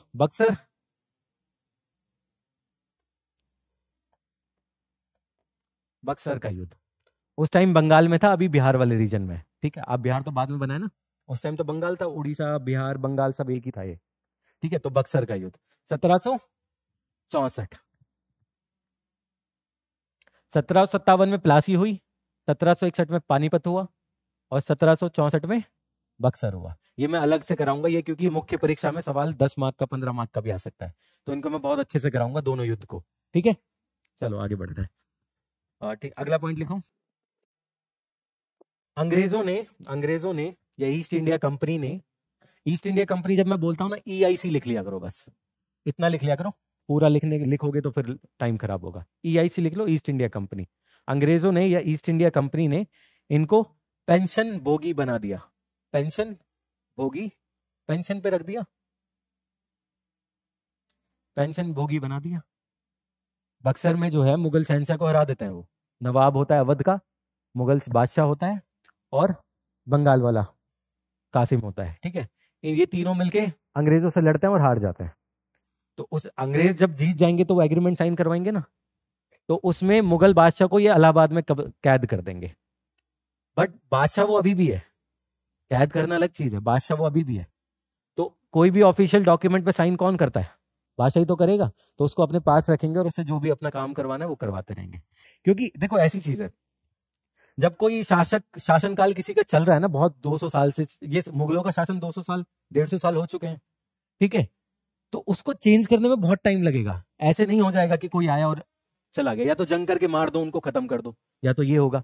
वैसे कोई मानेगा नहीं, क्योंकि वो रूल एस्टेब्लिश हो गया है। ठीक है, चेंज करना थोड़ा आसान नहीं होता, कठिन होता है।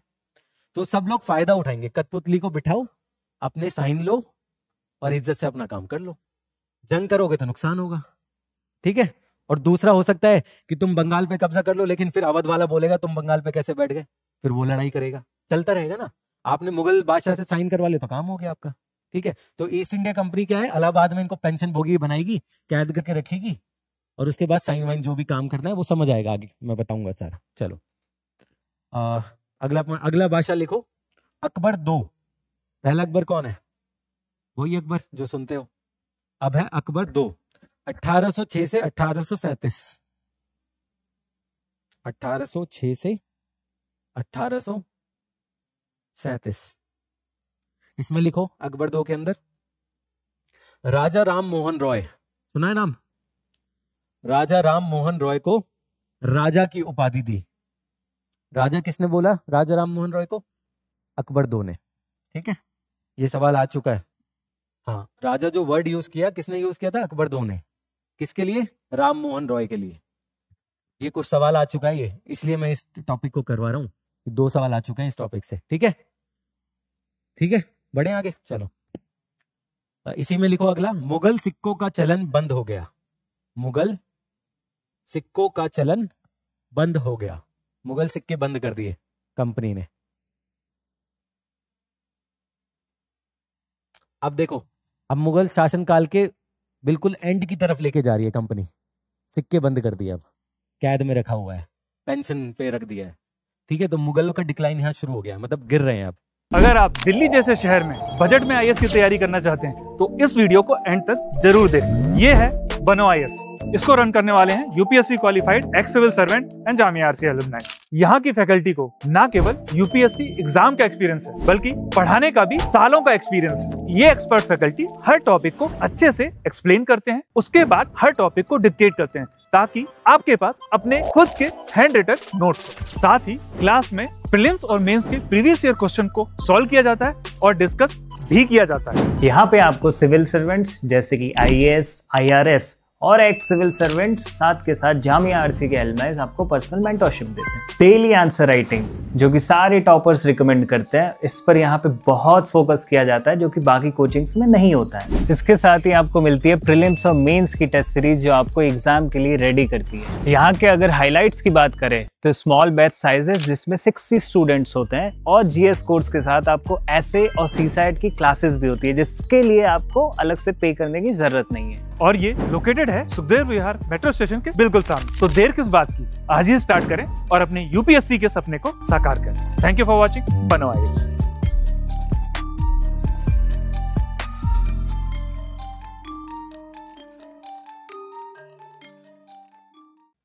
समझ आ रहा है? पतन हो रहा है ना, अब उनका दिख रहा है ना तुमको, सिक्के पेंशन कैद में रखना, अब ये पतन हो रहा है। मराठाओं का भी पतन साथ में चल रहा है, वो मराठाओं की जब जंग बताऊंगा तब कराऊंगा, ठीक है। अभी साथ में ना बहुत सारी चीजें चल रही हैं, बट हम टॉपिक एक को लेके चल रहे हैं। अभी मुगल और अंग्रेजों का लेके चल रहे हैं, फिर मुगल और हैदराबाद को लेके चलेंगे, मुगल और मैसूर को लेके चलेंगे, मुगल और मराठा अंग्रेज और मराठाओं को, अंग्रेज और मैसूर को लेके चलेंगे, ठीक है। ये सारी चीजें एक साथ हो रही हैं, ठीक है। ये नहीं समझना कि अभी ये होगा इसके बाद मराठा होगा, ऐसे चल रहा है। ये मुगल और अंग्रेजों का मसला चल रहा है, इसी टाइम पे अंग्रेजों और मराठाओं का मसला भी चल रहा है, उनकी अलग लड़ाइयां चल रही हैं। अंग्रेजों और टीपू सुल्तान मैसूर का मसला भी चल रहा है, ये सब एक साथ चल रही हैं, बट हम टॉपिक अभी ये वाला कर रहे हैं, ठीक है। आगे बढ़ेंगे, चलो अगला मुगल बादशाह लिखो, बहादुर शाह जफर। क्या पता है बहादुर शाह जफर के बारे में बताऊं? हाँ, लास्ट मुगल शासक। और बताओ। हाँ हाँ, यही है वो लोग। इनके लिए एक शायरी भी है, बहुत फेमस, सुनी भी होगी। जब मोदी जी इनकी कब्र पे गए थे, मैं कहाँ पर है कब्र? कब्र कहाँ है इनकी? दिल्ली। दिल्ली में ही तो बैठे थे 1857 की क्रांति, तो कहाँ होनी चाहिए कब्र? दिल्ली नहीं है, मैं बोल रहा हूँ ना, नहीं मानना है आसानी से। हाँ, यूपीएससी ऐसे करता है, आपको लगेगा इजी है, मैं प्रैक्टिस करवा दूंगा, तुम लोगों को आदत हो जाएगी। आखिर तक जाते जाते तुम लोगों की आदत हो जाएगी कि जो सवाल इजी दिख रहा है वो इजी है नहीं, ठीक है। दिल्ली में होना चाहिए, बट दिल्ली में नहीं है। कहां पर है? Burma, Rangoon, Myanmar. इनके लिए एक शायरी भी फेमस है बहुत, मैं बताता हूं। कितना है बदनसीब जफर, दफने के लिए 2 गज जमीन भी ना मिली कुए यार में। सुना होगा, ये बहुत फेमस है। कोई भी रेखता वेखता का प्रोग्राम होता है तो यही होता है। हाँ, रंगून। अब ये भी एक चीज है, इनको अगर मारना था तो यहां भी मार सकते थे, ठीक है। इनके बेटों को, पोतों को, सबको यही मारा था दिल्ली में। खूनी दरवाजा सुना है पुरानी दिल्ली के पास? दिल्ली गेट सुना है? Kashmiri gate, Delhi gate. तो उसमें जो दिल्ली गेट है ना, उसको खूनी दरवाजा कहते हैं। वो खूनी दरवाजा क्यों कहते हैं पता है? क्योंकि बहादुर शाह जफर के जो बेटे थे और उनके जो पोते थे, उनको सर कलम करके उनकी जो लाश थी वहीं पर लटकाई थी अंग्रेजों ने। खूनी दरवाजा, जो फिरोज शाह कोटला स्टेडियम है क्रिकेट वाला, दरियागंज वाला जो रोड है, वहां शुरू में ही जो गेट बना हुआ है बीच में बिल्कुल, वो है। तो पोतों को, बेटों को, सबको मारकर वहीं लटकाया था, इसलिए उसको खूनी दरवाजा कहते हैं। बहादुर शाह जफर को मारा नहीं, क्यों नहीं मारा? नहीं, 10। हाँ ठीक है, एक तरीका ठीक है। और हाँ, ये तुम सही जा रहे हो, इसको थोड़ा और एक्सप्लेन करो। इसी जो तुम पॉइंट बोल रहे हो इसी को बताओ और अच्छे से। सही बोल रहे हो तुम। देखो, जब भी कोई एक शहंशाह और दूसरा शहंशाह जंग हो रही है, तो शहंशाह और शहंशाह जनरल ऐसा रूल है कि मारते नहीं है एक दूसरे को, उसे साइन करवाते हैं, ट्रीटी एग्रीमेंट साइन करवाते हैं कि तुम हमें ये जमीन दे दो, हमें ये दे दो, वो दे दो, और कोई बात नहीं, तुम अपनी सीट पर जाके बैठ जाओ। मुगल भी यही करते थे, मराठा भी यही करते थे। मराठाओं की ताकत बनी ना हिंदुस्तान में, खूब बनी, दिल्ली तक कब्जा किया उन्होंने। मुगल बादशाह को मारा कभी? मारा कभी मुगल बादशाह को? नहीं मारा ना। अब्दाली आया, नादिर शाह आया, मुगलों को हराया, मारा कभी? नहीं मारा। अंग्रेज क्यों करेंगे ये काम फिर? क्योंकि अगर आप मुगल बादशाह को मार दोगे तो फिर से क्रांति हो जाएगी, क्योंकि वो कुछ दिखा रहा है। मुगल बादशाह मतलब हिंदुस्तान का हेड, समझ रहे हो आप? तो उसको मारेंगे नहीं, ये उससे साइन करवाएंगे और उसको उठा के यहां से हटा देंगे, या तो पेंशन में इलाहाबाद में बंद कर देंगे। बट इलाहाबाद में बंद करने से कुछ हुआ नहीं, फिर क्रांति हो गई 1857 की। सारे लोग मेरठ से यहां पर आ गए, बंगाल से यहां पर आ गए, दिल्ली में। क्यों? सिंबॉलिक है, एक सिंबल होता है कि हमारे पास हेड है। बेशक वो किसी काम का नहीं है, लेकिन लोगों के सामने होता तो है। बोलता है ना हमारे कि बुजुर्गों का सहाय है, हमारे ऊपर, बोलता है ना। वो किस लिए? बुजुर्ग जाके थोड़ी ना लड़ेंगे तुम्हारे लिए, लेकिन साया होना भी होता है ना कुछ। बुजुर्ग को कोई बोलेगा तो आप लोग लड़ोगे? नहीं लड़ोगे, उसके लिए काम करोगे नहीं करोगे वो जो बोलेगा। तो ये चीज हटानी थी उनको, अंग्रेजों को। तो इसलिए उन्होंने क्या किया, आदमी को ही हटा दो, यहां से हिंदुस्तान से हटा दो, पोतों को मार दो, बच्चों को मार दो, कोई कुछ नहीं बोलेगा। बहादुर शाह को नहीं मारना है, बहादुर शाह जफर को दूसरे देश लेकर चले जाओ, वहां जिंदा है उसको पेंशन पे रखो, अपने आप मर जाएगा, बात ही खत्म, मुगल शासन खत्म। ठीक है, पूरी ताकत बन चुकी है, हिंदुस्तान पे पूरा कब्जा कर चुके हैं, फुल ताकत में हैं, फिर भी नहीं मार पा रहे हैं। तो ये क्रांति ना हो इसलिए। ठीक है, शहनशाह को नहीं मारा जाता कभी। हिटलर को मारा गया था क्या? दूसरे विश्व युद्ध में हिटलर को मारा गया था क्या? मर तो गया था लेकिन वो, हाँ बताओ, खुदकुशी की थी उसने, मारा नहीं गया था। अगर वो बच जाता तो उससे एग्रीमेंट साइन करवाते। हाँ, कूटनीति थी उसकी, जब अगर हिटलर को पकड़ लेते तो उससे साइन करवाते, एग्रीमेंट साइन करवाते, उससे वसूलते, पैसा वसूलते, जो भी नुकसान है उसका सब चीजें वसूलते, उससे मारते नहीं, उसको कैद में रखते, रिटायर कर देते। बट उसने क्या किया, वो खुद ही उसने खुदकुशी कर ली थी। ठीक है, वो अलग चीज है। चलो, बहादुर शाह अंतिम मुगल सम्राट लिखो, अंतिम मुगल सम्राट। तो तरीके से देखें, मुगल शासन कब तक चला? 1526 से 1857 तक, करीब करीब 320 साल, 330 साल करीब करीब। समझ आ रहा है? ताकत होना ना होना अलग चीज है, शासन होना अलग चीज है। ठीक है,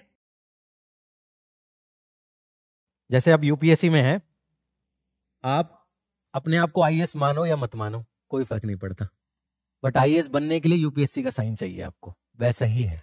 ठीक है, या तो आप देखो ही मत यूपीएससी की तरफ, बट अगर बनना है, फॉर्मल तरीके से बनना है तो ठीक है। फेक तरीके से तो बहुत लोग बन जाते हैं, न्यूज में आता होगा, पढ़ते होगे अखबार।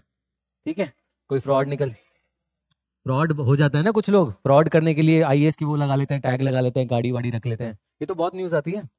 ठीक है, लेकिन फॉर्मल तो नहीं है ना, ऑफिशियल तो नहीं है ना। वो ऑफिशियल के लिए किसी का साइन चाहिए ना, डीओपीटी यूपीएससी का साइन चाहिए ना, वो साइन तुम्हें पेपर के बाद मिलेगा।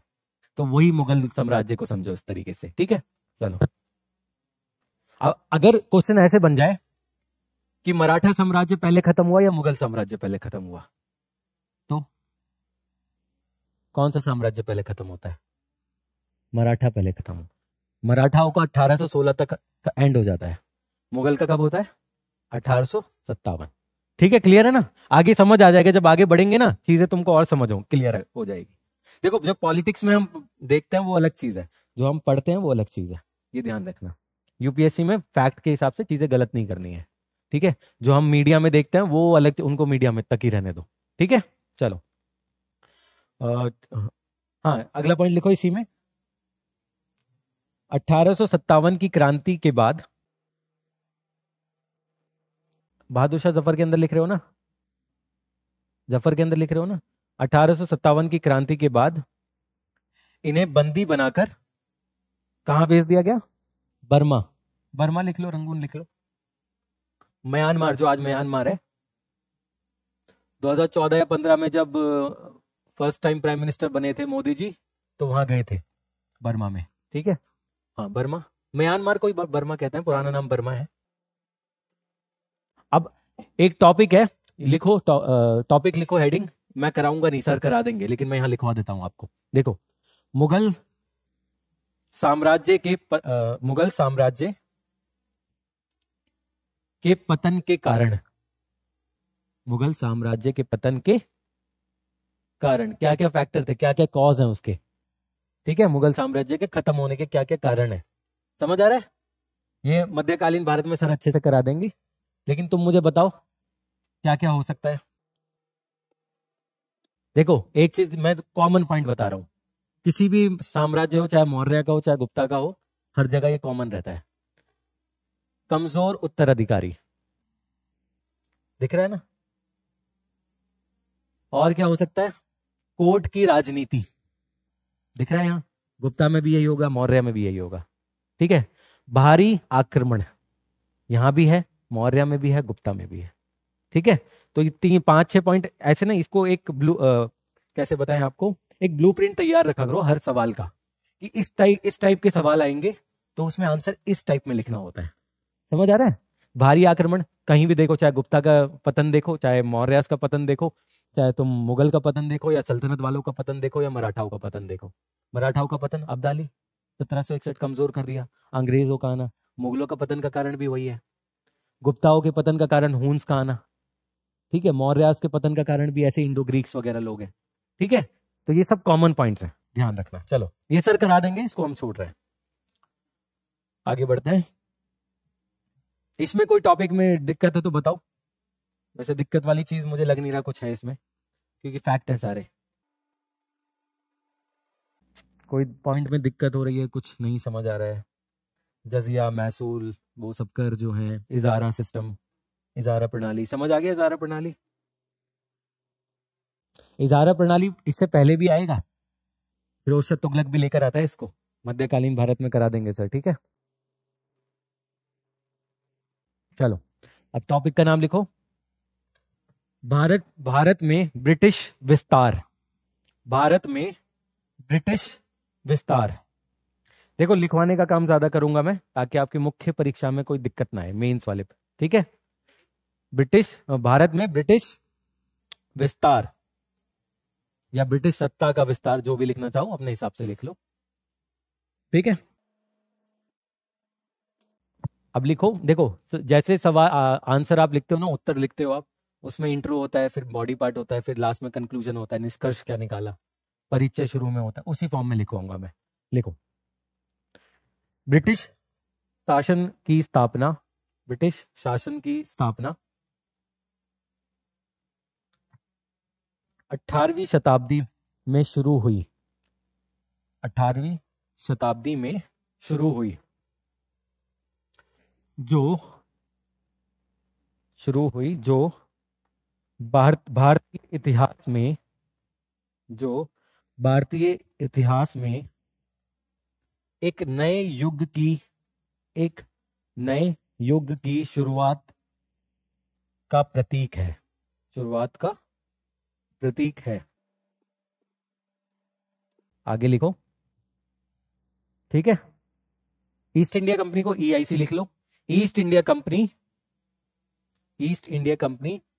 एक व्यापारिक संस्था थी। ईस्ट इंडिया कंपनी एक व्यापारिक संस्था थी। EIC लिख दो, EIC शॉर्ट में लिख दो। ईस्ट इंडिया कंपनी एक व्यापारिक संस्था थी। जब यूपीएससी में आंसर लिखोगे वहां EIC मत लिखना, वहां ईस्ट इंडिया कंपनी पूरा लिखना है। ये यहाँ पे थोड़ा फास्ट राइटिंग हो जाए, हाँ हाँ, वहां पूरा लिखना है, ठीक है। यहाँ पर क्योंकि नोट्स बना रहे हैं ना, थोड़ा फास्ट हो जाए चीजें। ईस्ट इंडिया कंपनी एक व्यापारिक संस्था थी जो बाद में भारत की शासक बनी या बन गई, जो बाद में भारत की शासक बन गई। आगे लिखो, ये प्रक्रिया अत्यंत महत्वपूर्ण थी। ये प्रक्रिया अत्यंत महत्वपूर्ण थी, लेकिन विभिन्न इतिहासकारों ने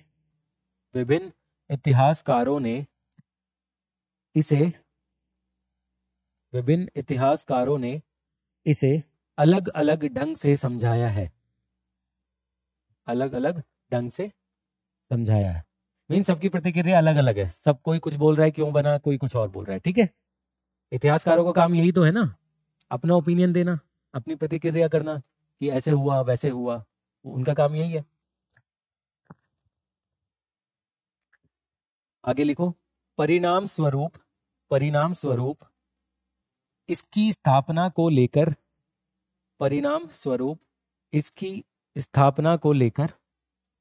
विवाद उत्पन्न हुआ। डिबेट हो गई है, विवाद उत्पन्न हुआ। परिणाम स्वरूप इसकी स्थापना को लेकर विवाद उत्पन्न हुआ, ठीक है। सब इतिहासकारों का अपना अपना मानना है और उसकी वजह से क्या हो रहा है, डिबेट हो जा रही है, विवाद हो जा रहा है। कोई बोल रहा है नहीं ऐसे हुआ था, कोई बोल रहा है नहीं ऐसे ये नहीं हुआ था, ये हुआ था। तो ये डिबेट का पॉइंट हो गया और इतिहास में ये होता रहेगा।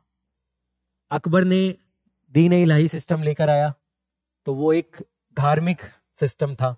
कोई इतिहासकार ये बोलेगा, कोई इतिहासकार बोलेगा कि जो दीन इलाही है वो धार्मिक नहीं था।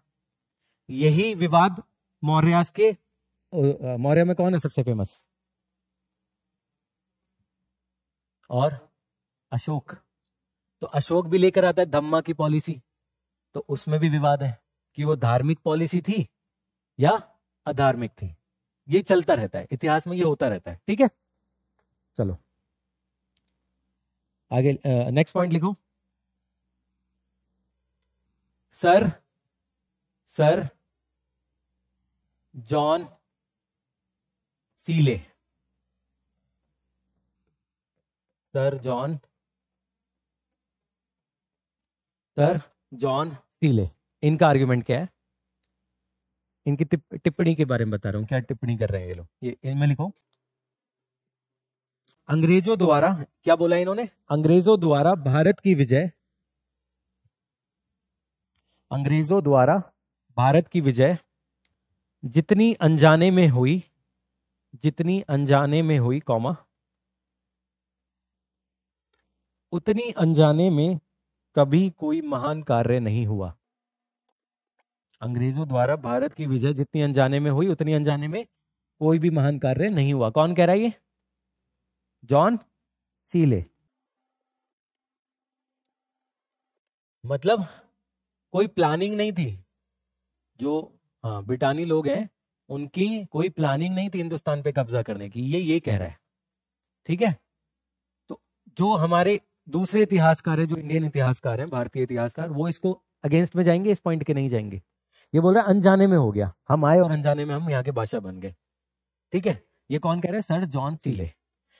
ठीक है, सर जॉन सीले ये इसलिए बोल रहे हैं कि जो भी यहाँ पर प्रॉब्लम हुई, जो भी दिक्कतें आई, उसके कारण हम नहीं है, हम तो सिर्फ आए, अपने फ्लो में भारत के शासक बन गए। ठीक है, मतलब हमारी गलती नहीं है, ये कह रहे हैं। तो उसमें जॉन सीले, इनकी किताब का नाम है एक्सपेंशन ऑफ यूरोप, उसमें कहते हैं ये। ठीक है, अब इसके लिए इसके खिलाफ दूसरे आर्गुमेंट्स भी आएंगे, जो भारतीय इतिहासकार हैं इसके अगेंस्ट टिप्पणी करेंगे अपनी। ठीक है, वो लिखो भारतीय इतिहासकार, अगला पॉइंट, भारतीय इतिहासकार का मानना है कि यह पूर्व नियोजित था।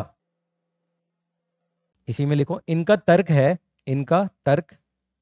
ये है कि अंग्रेज जहां भी गए व्यापारी और सौदागर बनकर गए,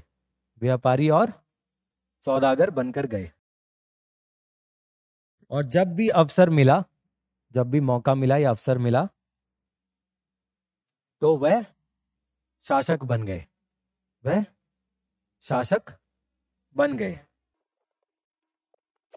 अब सुनो इनका आर्गुमेंट सुनो। ये कहते हैं, जो भारतीय इतिहासकार है वो ये कहते हैं कि जब ईस्ट इंडिया कंपनी इंडिया में आई, कब आई थी? 1600, कौन आया था? जहांगीर के कोर्ट में। 5 नहीं, 8-9 के। ठीक है, तो 8-9 के उस टाइम पे ईस्ट इंडिया कंपनी यहाँ आती है। ठीक है, बाद में सूरत में फैक्ट्री बनाती है, परमिशन लेती है, वो अलग चीज है। तो उस टाइम ये यहाँ के शासक बन नहीं सकते थे। क्यों? क्योंकि हिंदुस्तान पे किसका कब्जा था? मुगल, और मुगल ताकतवर थे उस टाइम। ठीक है, मुगल बहुत ताकतवर थे उस टाइम, ये तो पता है सबको। नीचे बीजापुर सल्तनत है, बड़ी बड़ी सल्तनतें हैं नीचे। ठीक है, पूरे नीचे तक बहुत बड़ी बड़ी सल्तनतें हैं, और वो सब सल्तनतें बहुत ताकतवर हैं। ठीक है, समझ आ रहा है ना? तो इनके लिए ये पॉसिबल ही नहीं था ये काम करना कि यहाँ पर आए और शासक बन जाए। कंपनी तो है, कितने लोग होंगे? 500, 1000, 2000, इतने ही तो होंगे। 3000 होंगे, 5000 होंगे। मुगलों के सामने थोड़ा ना टिकेंगे उस टाइम, जो पूरे हिंदुस्तान पे शासक हैं उस टाइम के, नहीं टिक पाएंगे। तो जो भारतीय इतिहासकार हैं वो ये मानते हैं। फिर ये बोलते हैं भारतीय इतिहासकार कि जब मुगल कमजोर हो गए और हिंदुस्तान टूट गया छोटे छोटे राज्यों में, राजपूत अलग हो गए, मराठा अलग हो गए, सिख अलग हो गए, बंगाल अवध अलग हो गया, हैदराबाद अलग हो गया, मैसूर अलग हो गया। जब छोटे छोटे राज्यों में जब हिंदुस्तान टूट गया, तब इन्होंने अपना असली रूप दिखाया और धीरे धीरे कब्जा करना शुरू किया, जो कि होगा भी। पहले बंगाल कब्जा करेंगे, फिर अवध कब्जा करेंगे, फिर उधर मराठा वाला एरिया कब्जा करेंगे, ऐसे बढ़ते चले जाएंगे। ठीक है, सिंध चले जाएंगे, पंजाब चले जाएंगे, अफगानिस्तान पे भी कोशिश करेंगे, हो नहीं पाएगा। चलो, अच्छा, अब जो इनका तर्क है हिंदुस्तानी इतिहासकारों का, वो कुछ तर्क है, कुछ फैक्ट देते हैं, जैसे ये बताते हैं कि नहीं ऐसा ही हुआ था, ये पहले से ही प्लान था, पूर्व नियोजित था। तो उसमें कुछ फैक्ट तो डालोगे ना, आर्ग्यूमेंट्स तो डालोगे। उसमें लिखो फर्स्ट पॉइंट, कंपनी में ब्रिटिश क्राउन की भागीदारी, ब्रिटिश क्राउन की भागीदारी मतलब कंपनी का जो शेयर है, हिस्सेदारी है, उसमें उसी कंपनी में जो वहां के किंग है, क्वीन है, राजा रानी है, उनके भी शेयर है। तो ये भी तो दिखा रहा है ना कि पॉलिटिक्स से जुड़ी हुई है कंपनी। दिखा रहा है नहीं दिखा रहा है? दिखा रहा है ना। चलो आगे अगला पॉइंट लिखो। लंदन की नगर राजनीति, लंदन की नगर राजनीति और कंपनी के रिश्ते, लंदन की राजनीति और कंपनी की रिश्ते जो लंदन में जितनी भी पॉलिटिक्स चल रही है उसमें कंपनी भी काम कर रही है। और जो पॉलिटिक्स वाले लोग हैं, राजनीति वाले लोग हैं, वो कंपनी में शेयर भी लेके बैठे हुए हैं, भागीदारी भी लेकर बैठे हुए हैं। तो दोनों साइड है। तो आप ये नहीं कह सकते कि कंपनी बिल्कुल अलग है। कंपनी बिल्कुल अलग नहीं है, उसमें जो वहां के राज है उसकी भी हिस्सेदारी है, और जो कंपनी है वो भी राजनीति में काम कर रही है लंदन में। ठीक है, एक चीज ये है। अगला लिखो, प्रेसिडेंसी प्रणाली।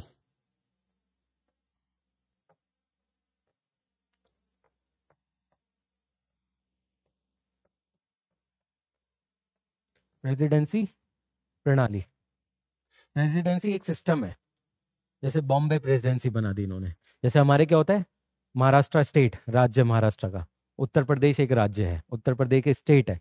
तो इनका ये जो प्रेसिडेंसी सिस्टम है ना, ये यूरोप का है, इंग्लैंड का है। ठीक है, तो प्रेसिडेंसी प्रणाली ये लिख सकते हो कि वो भारत में भी इस्तेमाल की इन लोगों ने।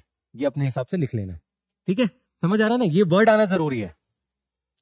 अगला लिखो, पुर्तगाली याद है?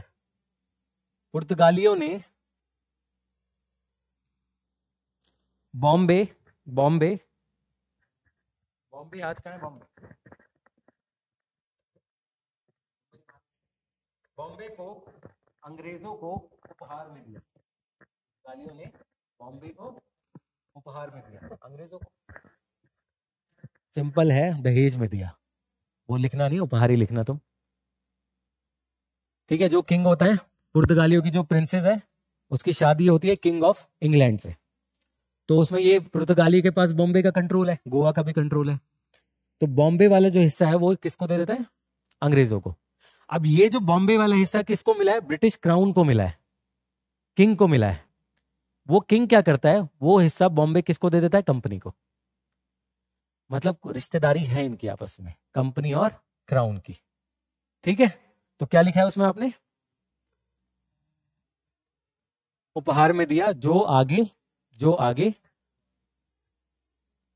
ब्रिटिश राज ने कंपनी को दे दिया, ईस्ट इंडिया कंपनी को दे दिया। ठीक है, तो इनके रिश्तों के बारे में बता रहे हैं ना कि ये रिश्तेदार हैं आपस में, सब मिल बांट कर खा रहे हैं सब कुछ। समझ आ रहा है ना कैसे कनेक्शन बनाना है? अब इसी कनेक्शन को आप अच्छे से लिख देना आंसर में जब लिखो। मैं तो पॉइंटर्स दे रहा हूं ना आपको, पूरी स्टेटमेंट लिखाऊंगा तो 3 लाइन 1 पॉइंट में आएंगी और सारा टाइम उसी में चला जाएगा। मैं सिर्फ ऊपर से पॉइंटर्स दे रहा हूं, समझा दे रहा हूं आपको, आप अच्छे से अपने हिसाब से लिखो। ठीक है, चलो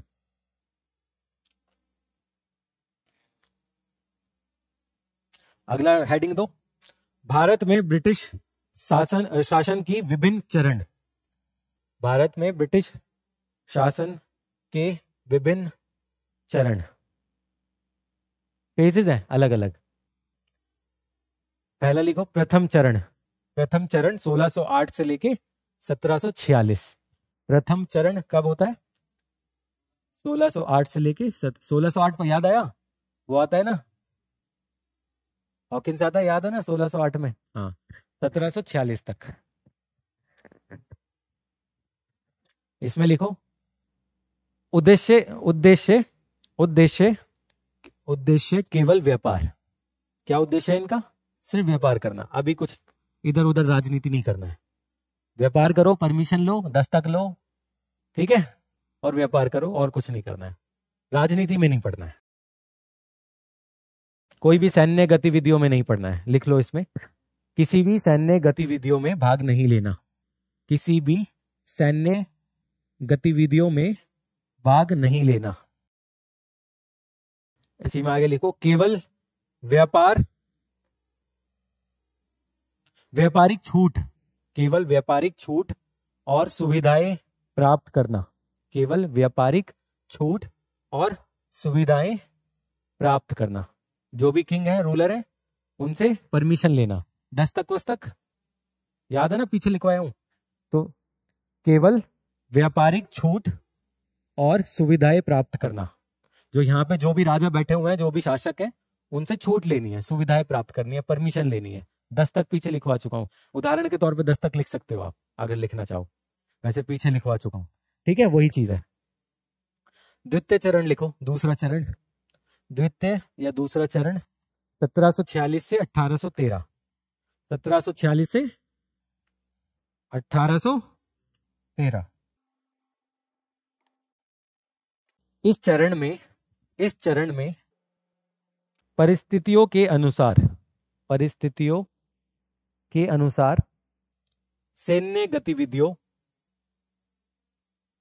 सैन्य गतिविधियों में भागीदारी, सैन्य गतिविधियों में भागीदारी। उदाहरण लिखो, कर्नाटिक युद्ध, हाँ कर्नाटका होता है ना, कर्नाटिक युद्ध। कहीं कहीं कार्नेटिक लिखा होगा, कहीं कर्नाटक लिखा होगा, कहीं कर्नाटक लिखा होगा, ठीक है, तो उसमें नहीं जाना। कर्नाटिक युद्ध कराऊंगा मैं अच्छे से, आगे समझ आ जाएगा, अभी सिर्फ लिख लो। अगले कॉमा लिखो, प्लासी का युद्ध, कर्नाटिक युद्ध, प्लासी कॉमा बक्सर। ये उदाहरण हो गए, ठीक है, आगे कराऊंगा मैं सारे, अभी सिर्फ नाम लिख लो। अब लिखो तीसरा चरण या तृतीय चरण, तीसरा चरण लिखो। थक गए लिखते लिखते? अभी शुरुआत है, अभी बहुत कुछ है, अब यूपीएससी में एंटर कर गए हो तो प्रैक्टिस कर लो। आप करीब करीब 3 घंटे में 4000 शब्द लिखने होंगे तुमको। 10 मार्क के 10 क्वेश्चन होते हैं, 15 मार्क के कितने होते हैं? 10, 250 मार्क का पेपर, 10 मार्क के क्वेश्चन में 150 शब्द लिखने होते हैं, तो 10 क्वेश्चन कितने हो गए? 1500। और 15 मार्क वाले में करीब करीब 225 से 250 वर्ड लिखना होता है। 250 लेके चलो, 2500 वो हो गए, 1500 और 2500 कितने हो गए? 4000 शब्द 3 घंटे के अंदर। ठीक है, तो अब प्रैक्टिस करो अब लिखने की। अब चिल्लाना नहीं कि सर बहुत ज्यादा लिखवा रहे हैं, ठीक है, हाथ दर्द होगा मान रहा हूं मैं, लेकिन काम करेगा। जब सवाल आएंगे ना अपने आप दिख जाएगा आपको। अभी हमने मॉडर्न से ये आधुनिक भारत शुरू कर दिया है, पेपर होने वाला है मेंस का 2-3 महीने बाद। जितना भी हो जाएगा उस टाइम तक, अगर उसमें से सवाल आया तो यहीं से आएगा, ठीक है। बट कंडीशन क्या है? स्पेक्ट्रम साथ में पढ़ते रहना, क्योंकि मैं सारी चीज नहीं लिखवा सकता, पॉसिबल ही नहीं है। इसी में 40 से 45 क्लास चली जाएंगी आपकी, ठीक है, तो बहुत लंबा हो जाएगा, तो थोड़ा स्पेक्ट्रम आपको अपने से पढ़ना पड़ेगा, उसकी कोई ऑप्शन नहीं है। चलो आगे लिखो। तीसरे चरण में लिखो 1813 से 1858, 1858 तक, 13 से 1858। इसमें लिखो पहला पॉइंट, लॉर्ड हेस्टिंग।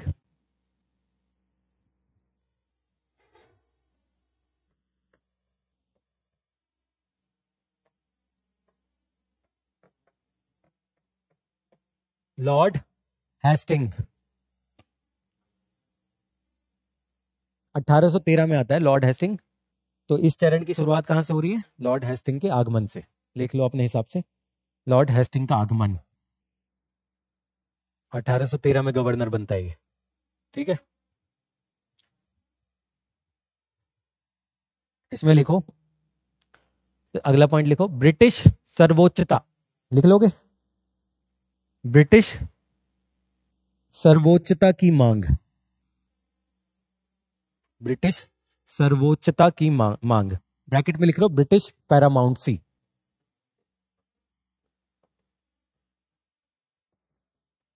हाँ,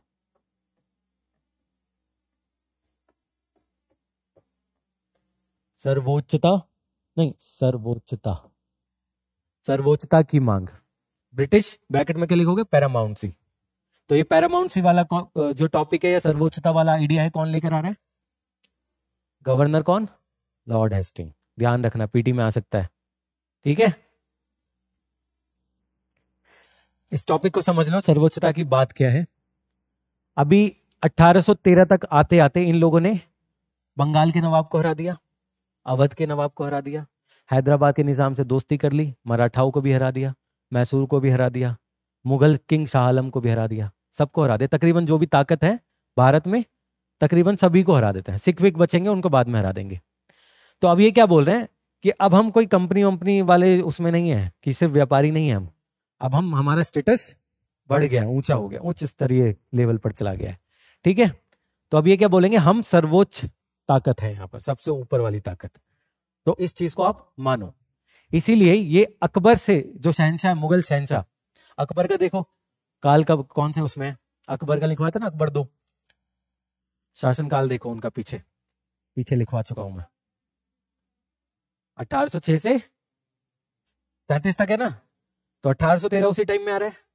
तो ये क्या बोलता है लॉर्ड हेस्टिंग, अकबर 2 से इनकी कोई मीटिंग हो रही थी, तो अकबर 2 तो हिंदुस्तान का शहंशाह है, ताकत नहीं है वो अलग चीज है, लेकिन ऑफिशियली तो वही है ना। और ये कंपनी अभी तक ये रूलर नहीं बने ऑफिशियली अभी शासक नहीं बने ये लोग, इन्होंने सिर्फ हराया है जंग में, शासक नहीं है। शासक कौन है, मुगल बादशाह। तो ये जब ये वाला कॉन्सेप्ट लेकर आता है सर्वोच्चता का, तो ये बोलता है अकबर 2 से मैं ऐसे नहीं मिलूंगा, बराबरी पर मिलूंगा, उसके बराबर के लेवल पे। मैं कंपनी के तौर पर नहीं जाऊंगा, जितना उसका स्टेटस है उसी स्टेटस पे मैं भी जाऊंगा। बराबरी की मीटिंग होगी। होता है ना जब दूसरी कंट्री का प्रधानमंत्री आता है तो इंडिया का प्रधानमंत्री रिसीव करने जाता है, लेने जाता है उनको, या इंडिया का प्रधानमंत्री उधर जाएंगे तो वहां से उसी स्टेटस के लोग आएंगे लेने के लिए, छोटे लोग नहीं आएंगे जो छोटी पोजीशन पे, यही होता है ना। तो अब ये बोला ब्रिटिश पैरामाउंट, सर्वोच्चता, बराबरी का अधिकार बोलेगा यहाँ पर। समझ आ रहा है? यहीं से मुगलों का वही सिक्के बंद कर दिए, पेंशन दे रहे हैं, कैद करके रखे हुए हैं, सर्वोच्चता बराबरी पर भी ला रहे हैं। तो ये वही पतन का वो चल रहा है। ठीक है, चलो आगे लिखो। लॉर्ड हेस्टिंग ने मुगल सम्राट या मुगल शासक अकबर 2 से समानता के बिना मिलने से इनकार कर दिया। अकबर 2 से समानता के बिना मिलने से इनकार कर दिया। बस इतना लिख लो। इसके बाद ये सुनो, इससे क्या हो रहा है, जो प्रभुत्व है वो स्थापित करने की डिमांड आ रही है ना अब इनके अपने प्रभुत्व के बारे में, सोवरेनिटी के बारे में। ठीक है, स्पष्ट हो रहा है ना क्या करना चाह रहे हैं ये लोग। चलो अगला पॉइंट लिखो। 1813 से 1858 के युद्ध के बीच के युद्ध, 1813 से 1858 के बीच के युद्ध, जितने भी युद्ध होते हैं आगे आ जाएगा समझ जब करा दूंगा, वो पूर्व नियोजित थे। वो पूर्व नियोजित थे, प्लान्ड थे, मतलब हाँ उसमें ब्रैकेट में लिख सकते हो प्लान्ड थे। आगे लिखो लॉर्ड, अगला पॉइंट इसी में, लॉर्ड विलियम बेंटिक, लिख लोगे William Bentinck, Lord William Bentinck और लॉर्ड डलहौजी, लिख लोगे ना। डलहौजी ने भी यही नीति अपनाई, आक्रामक नीति। ठीक है, ऑफेंसिव पॉलिसी। मुझे सोच के बोलना पड़ता है। आपने लिख लिया क्या पूरा? हाँ बोल देना। लॉर्ड विलियम बेंटिक और लॉर्ड डलहौजी ने यही नीति अपनाई, आक्रामक नीति की बात कर रहा हूं मैं। ठीक है, अपने वर्ड्स में लिख लो, कोई दिक्कत वाली बात नहीं है। ठीक है, बस मेन पॉइंट याद रखना। समझ आ रहा है ना क्या चल रहा है? आप लिखो चौथा चरण या चतुर्थ, शुद्ध हिंदी लिखो तो चतुर्थ लिख लो, नहीं तो चौथा चरण लिख लो, जो भी लिखना है आपको। देखो बहुत ज्यादा उसमें भी नहीं जाना है कॉम्प्लेक्स में, बस ये कीवर्ड ध्यान रखना। ठीक है, चरण लिख रहे हो, चतुर्थ, चौथा वगैरह, चौथा चतुर्थ तो उसकी जरूरत नहीं है, चौथा भी लिख तो काम हो जाएगा। ठीक है, बहुत कॉम्प्लेक्स नहीं बनाना है, बट जो कीवर्ड है वो ध्यान रखना है, वो कीवर्ड पे फोकस ज्यादा करना है। चलो चौथा चरण लिखो 1858 के बाद। इसमें लिखो, इस चरण की शुरुआत ब्रिटिश ताज के सीधे शासन से हुई। 1858 में आता है ना ब्रिटिश हुकूमत, कंपनी की हुकूमत 1858 तक चलती है। जो ब्रिटिश क्राउन है, जो ताज है, वहां का जो किंग है या क्वीन है वहां की, उनका जो सीधा रूल आता है यहाँ पर, सीधा जो राज आता है वो 1858 में आता है। जब हाँ का क्या लिखवाया मैंने पूरा बोलना, ब्रिटिश ताज के सीधे शासन से हुई शुरुआत इस चरण की, ब्रिटिश ताज के सीधे शासन से हुई। समझ आ रहा है? ये 1857 की क्रांति जब कराऊंगा ना वहां और क्लियर हो जाएगा। चलो 1858 में क्या होता है, कंपनी को खत्म कर देती है सरकार। जो ब्रिटिश हुकूमत है वहां जो बैठी हुई है इंग्लैंड में, वो कंपनी को, जो कंपनी यहां पर चला रही है हिंदुस्तान को, उसको खत्म कर देगी यहां पर। इससे पहले एक अधिकार था उनका, पीछे लिखवाया भी था मैंने एक अधिकार। 1858 में वो अधिकार खत्म कर देगी, कंपनी खत्म, सीधा रूल आ जाएगा। किसका राज आ जाएगा? सीधा अंग्रेजी हुकूमत सीधे तरीके से आ जाएगी। वही है। अच्छा मुझे ये बताओ, साम्राज्यवाद और उपनिवेशवाद, ये पता है तुम लोग को क्या होता है? साम्राज्यवाद जिसको इंपीरियलिज्म कहते हैं, और उपनिवेशवाद जिसको कॉलोनियलिज्म कहते हैं। हाँ, अदर कंट्री से आके मुगल भी बाहर से आए थे, लेकिन मुगल को तो हम नहीं कहते। मुगल को हम साम्राज्यवाद कहते हैं, इंपीरियलिस्ट। हाँ ठीक है, वो तो ब्रिटिश वालों ने भी किया। यही तो पूछना है मुझे, फर्क।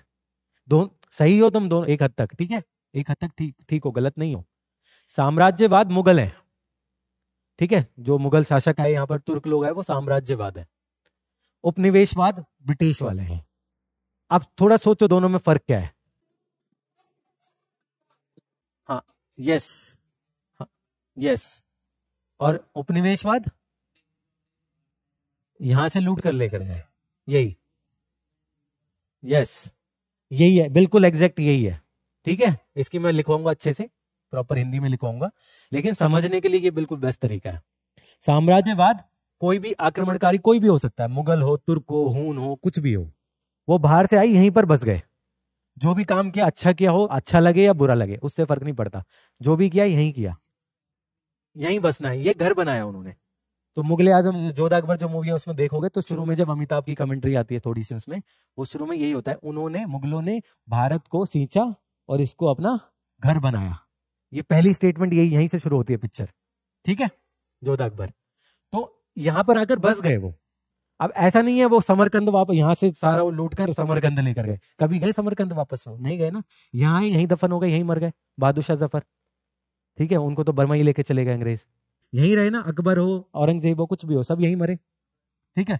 हाँ, ताजमहल बनाया यहीं पर बनाया। अब बुरे काम किए यहीं पर किए, अच्छे काम किए यहीं किए। जो उपनिवेशवाद होता है, जिसको कॉलोनियलिज्म कहते हैं हम, वो ऐसा नहीं है। उसमें ये है कि बाहर अंग्रेजों का एक उदाहरण याद रखा करो हमेशा, और मुगलों का उदाहरण याद रखा करो। वो आए, यहाँ गवर्नर बने, कंपनी बनाई, यहां से लूट मार की, कब्जा किया, पैसे वापस कहां भेजे? इंग्लैंड में, और फिर खुद भी वापस चले गए। यही हुआ ना, यही होता है उपनिवेशवाद। समझ आ रहा है? उपनिवेशवाद में भी साम्राज्यवाद होता है, क्योंकि पहले आके यहाँ पे आक्रमण तो करोगे ना, आप कब्जा तो करोगे। साम्राज्यवाद में वही होता है, यहाँ भी कुछ काम करोगे, बट अल्टीमेटली क्या करना है? आखिर में आपको पैसा बाहर भेजना है, जिसको ड्रेन ऑफ वेल्थ कहते हैं। वो लिखवाऊंगा, जो दादा भाई नारोजी ने दिया था कॉन्सेप्ट, आगे कराऊंगा, ठीक है। क्लियर हो रहा है ना सब? चलो लिखो, नोट करके लिखो, नोट करके। साम्राज्यवाद, ये सवाल नहीं आएगा, लेकिन समझने के लिए बहुत जगह यूज हो जाएगा ये, ठीक है, इस्तेमाल कर लोगे, समझना जरूरी है इस कॉन्सेप्ट को। साम्राज्यवाद, ब्रैकेट में लिखो इंपीरियलिज्म, लिख लोगे?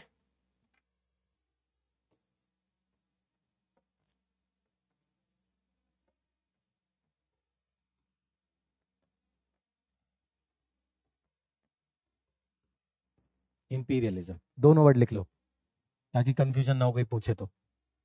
इसमें लिखो, साम्राज्यवाद एक ऐसी नीति या विचारधारा है, ये एक ऐसी नीति या विचारधारा है जिसके अंतर्गत, फास्ट फास्ट लिखा करो, स्लो हो जाता है हम लोग, और नोट्स जो बनवाता हूं वो सीरियसली बनाना, ठीक है। उसमें ऐसा नहीं कि स्किप कर दिया, बंक कर दिया, कॉलेज नहीं है अब, ठीक है। नोट्स अच्छे से बनाना, क्योंकि मुख्य परीक्षा में यही काम आएगा। बुक से पढ़ के नहीं लिख पाओगे आंसर, ध्यान रखना, ठीक है। यही चीज काम आएंगी। क्या लिखा है? साम्राज्यवाद एक ऐसी नीति या विचारधारा है जिसके अंतर्गत एक शक्तिशाली राष्ट्र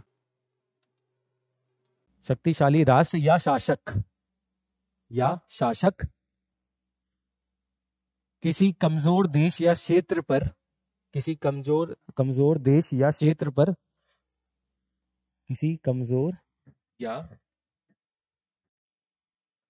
पर राजनीतिक कौमा आर्थिक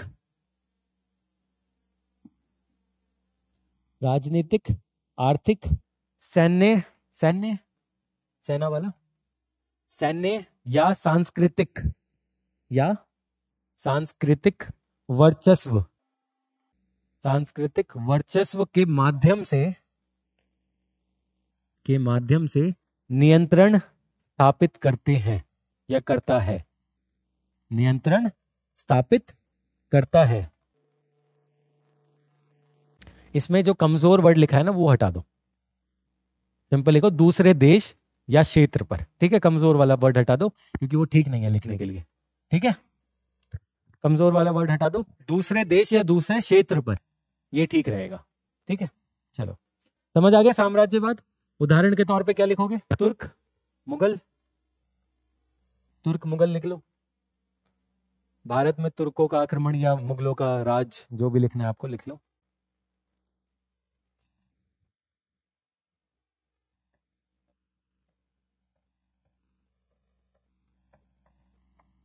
अगला लिखो उपनिवेशवाद या कोलोनियलिज्म। उपनिवेशवाद या कोलोनियलिज्म, इसमें तो ब्रिटिश का शासन है, एक उदाहरण है, ठीक है, वो तो सीधा सीधा है। चलो इसमें लिखो ये एक ऐसी नीति है, ये एक ऐसी प्रणाली या नीति है, प्रणाली लिखो या नीति लिखो जो लिखना है, जिसके अंतर्गत एक शक्तिशाली देश या शासक दूसरे देश या क्षेत्र पर, दूसरे वही ऊपर जो लिखा है पर नियंत्रण स्थापित करता है। ऊपर वाला ही लिख लो जैसे ऊपर लिखा है। तो ये वाली चीज तो सेम है साम्राज्यवाद की तरह, समझ आ रहा है ना? स्थापित करता है, नियंत्रण स्थापित करता है, कॉमा वहां अपने लोगों को बसाता है, वहां अपने लोगों को बसाता है। ब्रैकेट में लिखो बस्ती बनाना, कॉलोनी स्टैब्लिश करना, कॉलोनीज को बस्ती ही बोलते हैं, ठीक है। ब्रैकेट में लिखो बस्ती या कॉलोनी, बस्ती बनाना या कॉलोनी बनाना, अपने लोगों को बसाना। जैसे हिंदुस्तान में सिर्फ कोलकाता पकड़ा, सूरत पकड़ा, सूरत में फैक्ट्री बनाई, वहां पर अपनी कॉलोनी बनाई। अमेरिका में भी यही हुआ था, अंग्रेजों ने अमेरिका में भी यही किया था, ठीक है। विश्व इतिहास जब करोगे वहां समझ आएगा वो। अपने लोगों को बसाता है और उस देश के संसाधनों व लोगों का उपयोग, संसाधनों या लोगों का उपयोग अपने आर्थिक और राजनीतिक लाभ के लिए करता है, या राजनीतिक लाभ के लिए करता है, या शोषण करता है, सिंपल, ठीक है। ब्रैकेट में लिख लो शोषण करना, शोषण ही करना होता हुआ ना ये। उदाहरण क्या लिखोगे? ब्रिटिश शासन, भारत में ब्रिटिश शासन, या ब्रिटिश शासन भारत में और अमेरिका में, दोनों लिख लो, ये भी ध्यान रहेगा आपको। समझ आ गया क्या मतलब है? अगर ये डायग्राम बनाना चाहो बना लो।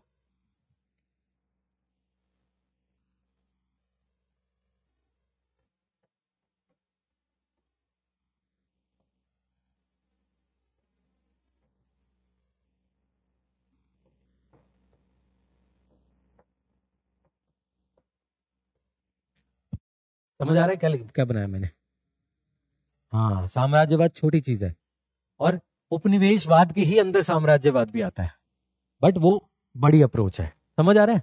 तो ऐसे डायग्राम वाइग्राम बनाना है आपको, मैप भी बनाना है, और मैप ज़्यादातर जो है वो चित्र जो भी बनाओगे आप, नक्शा बनाओगे, वो ज़्यादातर यूज होगा आपकी प्राचीन काल मध्यकालीन में। बाकी जहाँ आधुनिक काल में जहाँ जहाँ इस्तेमाल होगा, जैसे 1857 की लड़ाई क्रांति, वहाँ यूज होगा, वहाँ मैं बनाऊंगा। ठीक है, भुखमरी वाले पीरियड आएगा तो वो वहाँ पर मैं बनाऊंगा। तो जहाँ मैं बनाकर दे रहा हूँ आपको, वो छोड़ना नहीं है, बनाना है।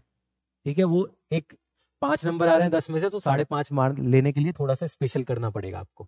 ठीक है, वरना ये तो सभी लिखेंगे, उपनिवेशवाद, साम्राज्यवाद। समझ आ रहा है? हेडिंग लिखो, टॉपिक बाद में कर लेंगे, हेडिंग लिखो।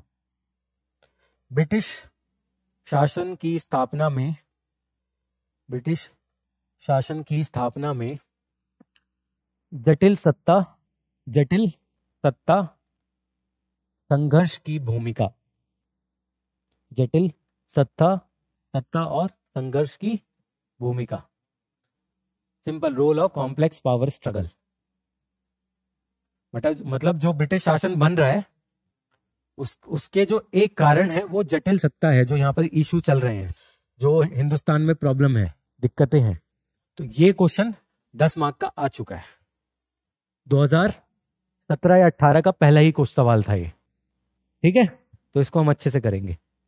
और ये पहले भी था हमारे पास, अब भी है हमारे पास। भूगोल और इतिहास वाला हमने पिछली क्लास में भी कराया था और वो क्वेश्चन आ गया इसमें मुख्य परीक्षा में, पहला ही सवाल था वो भी। तो जो नोट्स बनते हैं उन पे बहुत ध्यान देना। ठीक है, बहुत अच्छे से करना है। चलो यहाँ क्लोज करते हैं, ये टॉपिक अगली बार मिलेंगे, बड़ा टॉपिक है। ठीक है, अगर आप दिल्ली जैसे शहर में बजट में आईएएस की तैयारी करना चाहते हैं तो इस वीडियो को एंड तक जरूर देखें। ये है बनो आईएएस। इसको रन करने वाले हैं UPSC qualified ex civil servant and Jamia RCA alumni. यहाँ की फैकल्टी को ना केवल यूपीएससी एग्जाम का एक्सपीरियंस है, बल्कि पढ़ाने का भी सालों का एक्सपीरियंस है। ये एक्सपर्ट फैकल्टी हर टॉपिक को अच्छे से एक्सप्लेन करते हैं, उसके बाद हर टॉपिक को डिक्टेट करते हैं, ताकि आपके पास अपने खुद के हैंड रिटन नोट्स हो। साथ ही क्लास में प्रीलिम्स और मेंस के प्रीवियस ईयर क्वेश्चन को सॉल्व किया जाता है और डिस्कस भी किया जाता है। यहाँ पे आपको सिविल सर्वेंट्स जैसे कि आईएएस, आईआरएस और एक्स सिविल सर्वेंट्स साथ के साथ जामिया आरसीए के एलुमनाई आपको पर्सनल मेंटरशिप देते हैं। डेली आंसर राइटिंग जो कि सारे टॉपर्स रिकमेंड करते हैं, इस पर यहाँ पे बहुत फोकस किया जाता है, जो कि बाकी कोचिंग्स में नहीं होता है। इसके साथ ही आपको मिलती है प्रीलिम्स और मेंस की टेस्ट सीरीज, जो आपको एग्जाम के लिए रेडी करती है। यहाँ के अगर हाईलाइट्स की बात करें तो स्मॉल बैच साइजेस जिसमें 60 स्टूडेंट्स होते हैं, और जीएस कोर्स के साथ आपको एसए और सीसाइट की क्लासेस भी होती है, जिसके लिए आपको अलग से पे करने की जरूरत नहीं है। और ये लोकेटेड है सुखदेव विहार मेट्रो स्टेशन के बिल्कुल सामने। तो देर किस बात की, आज ही स्टार्ट करें और अपने यूपीएससी के सपने को साकार करें। थैंक यू फॉर वॉचिंग बनो आईएएस।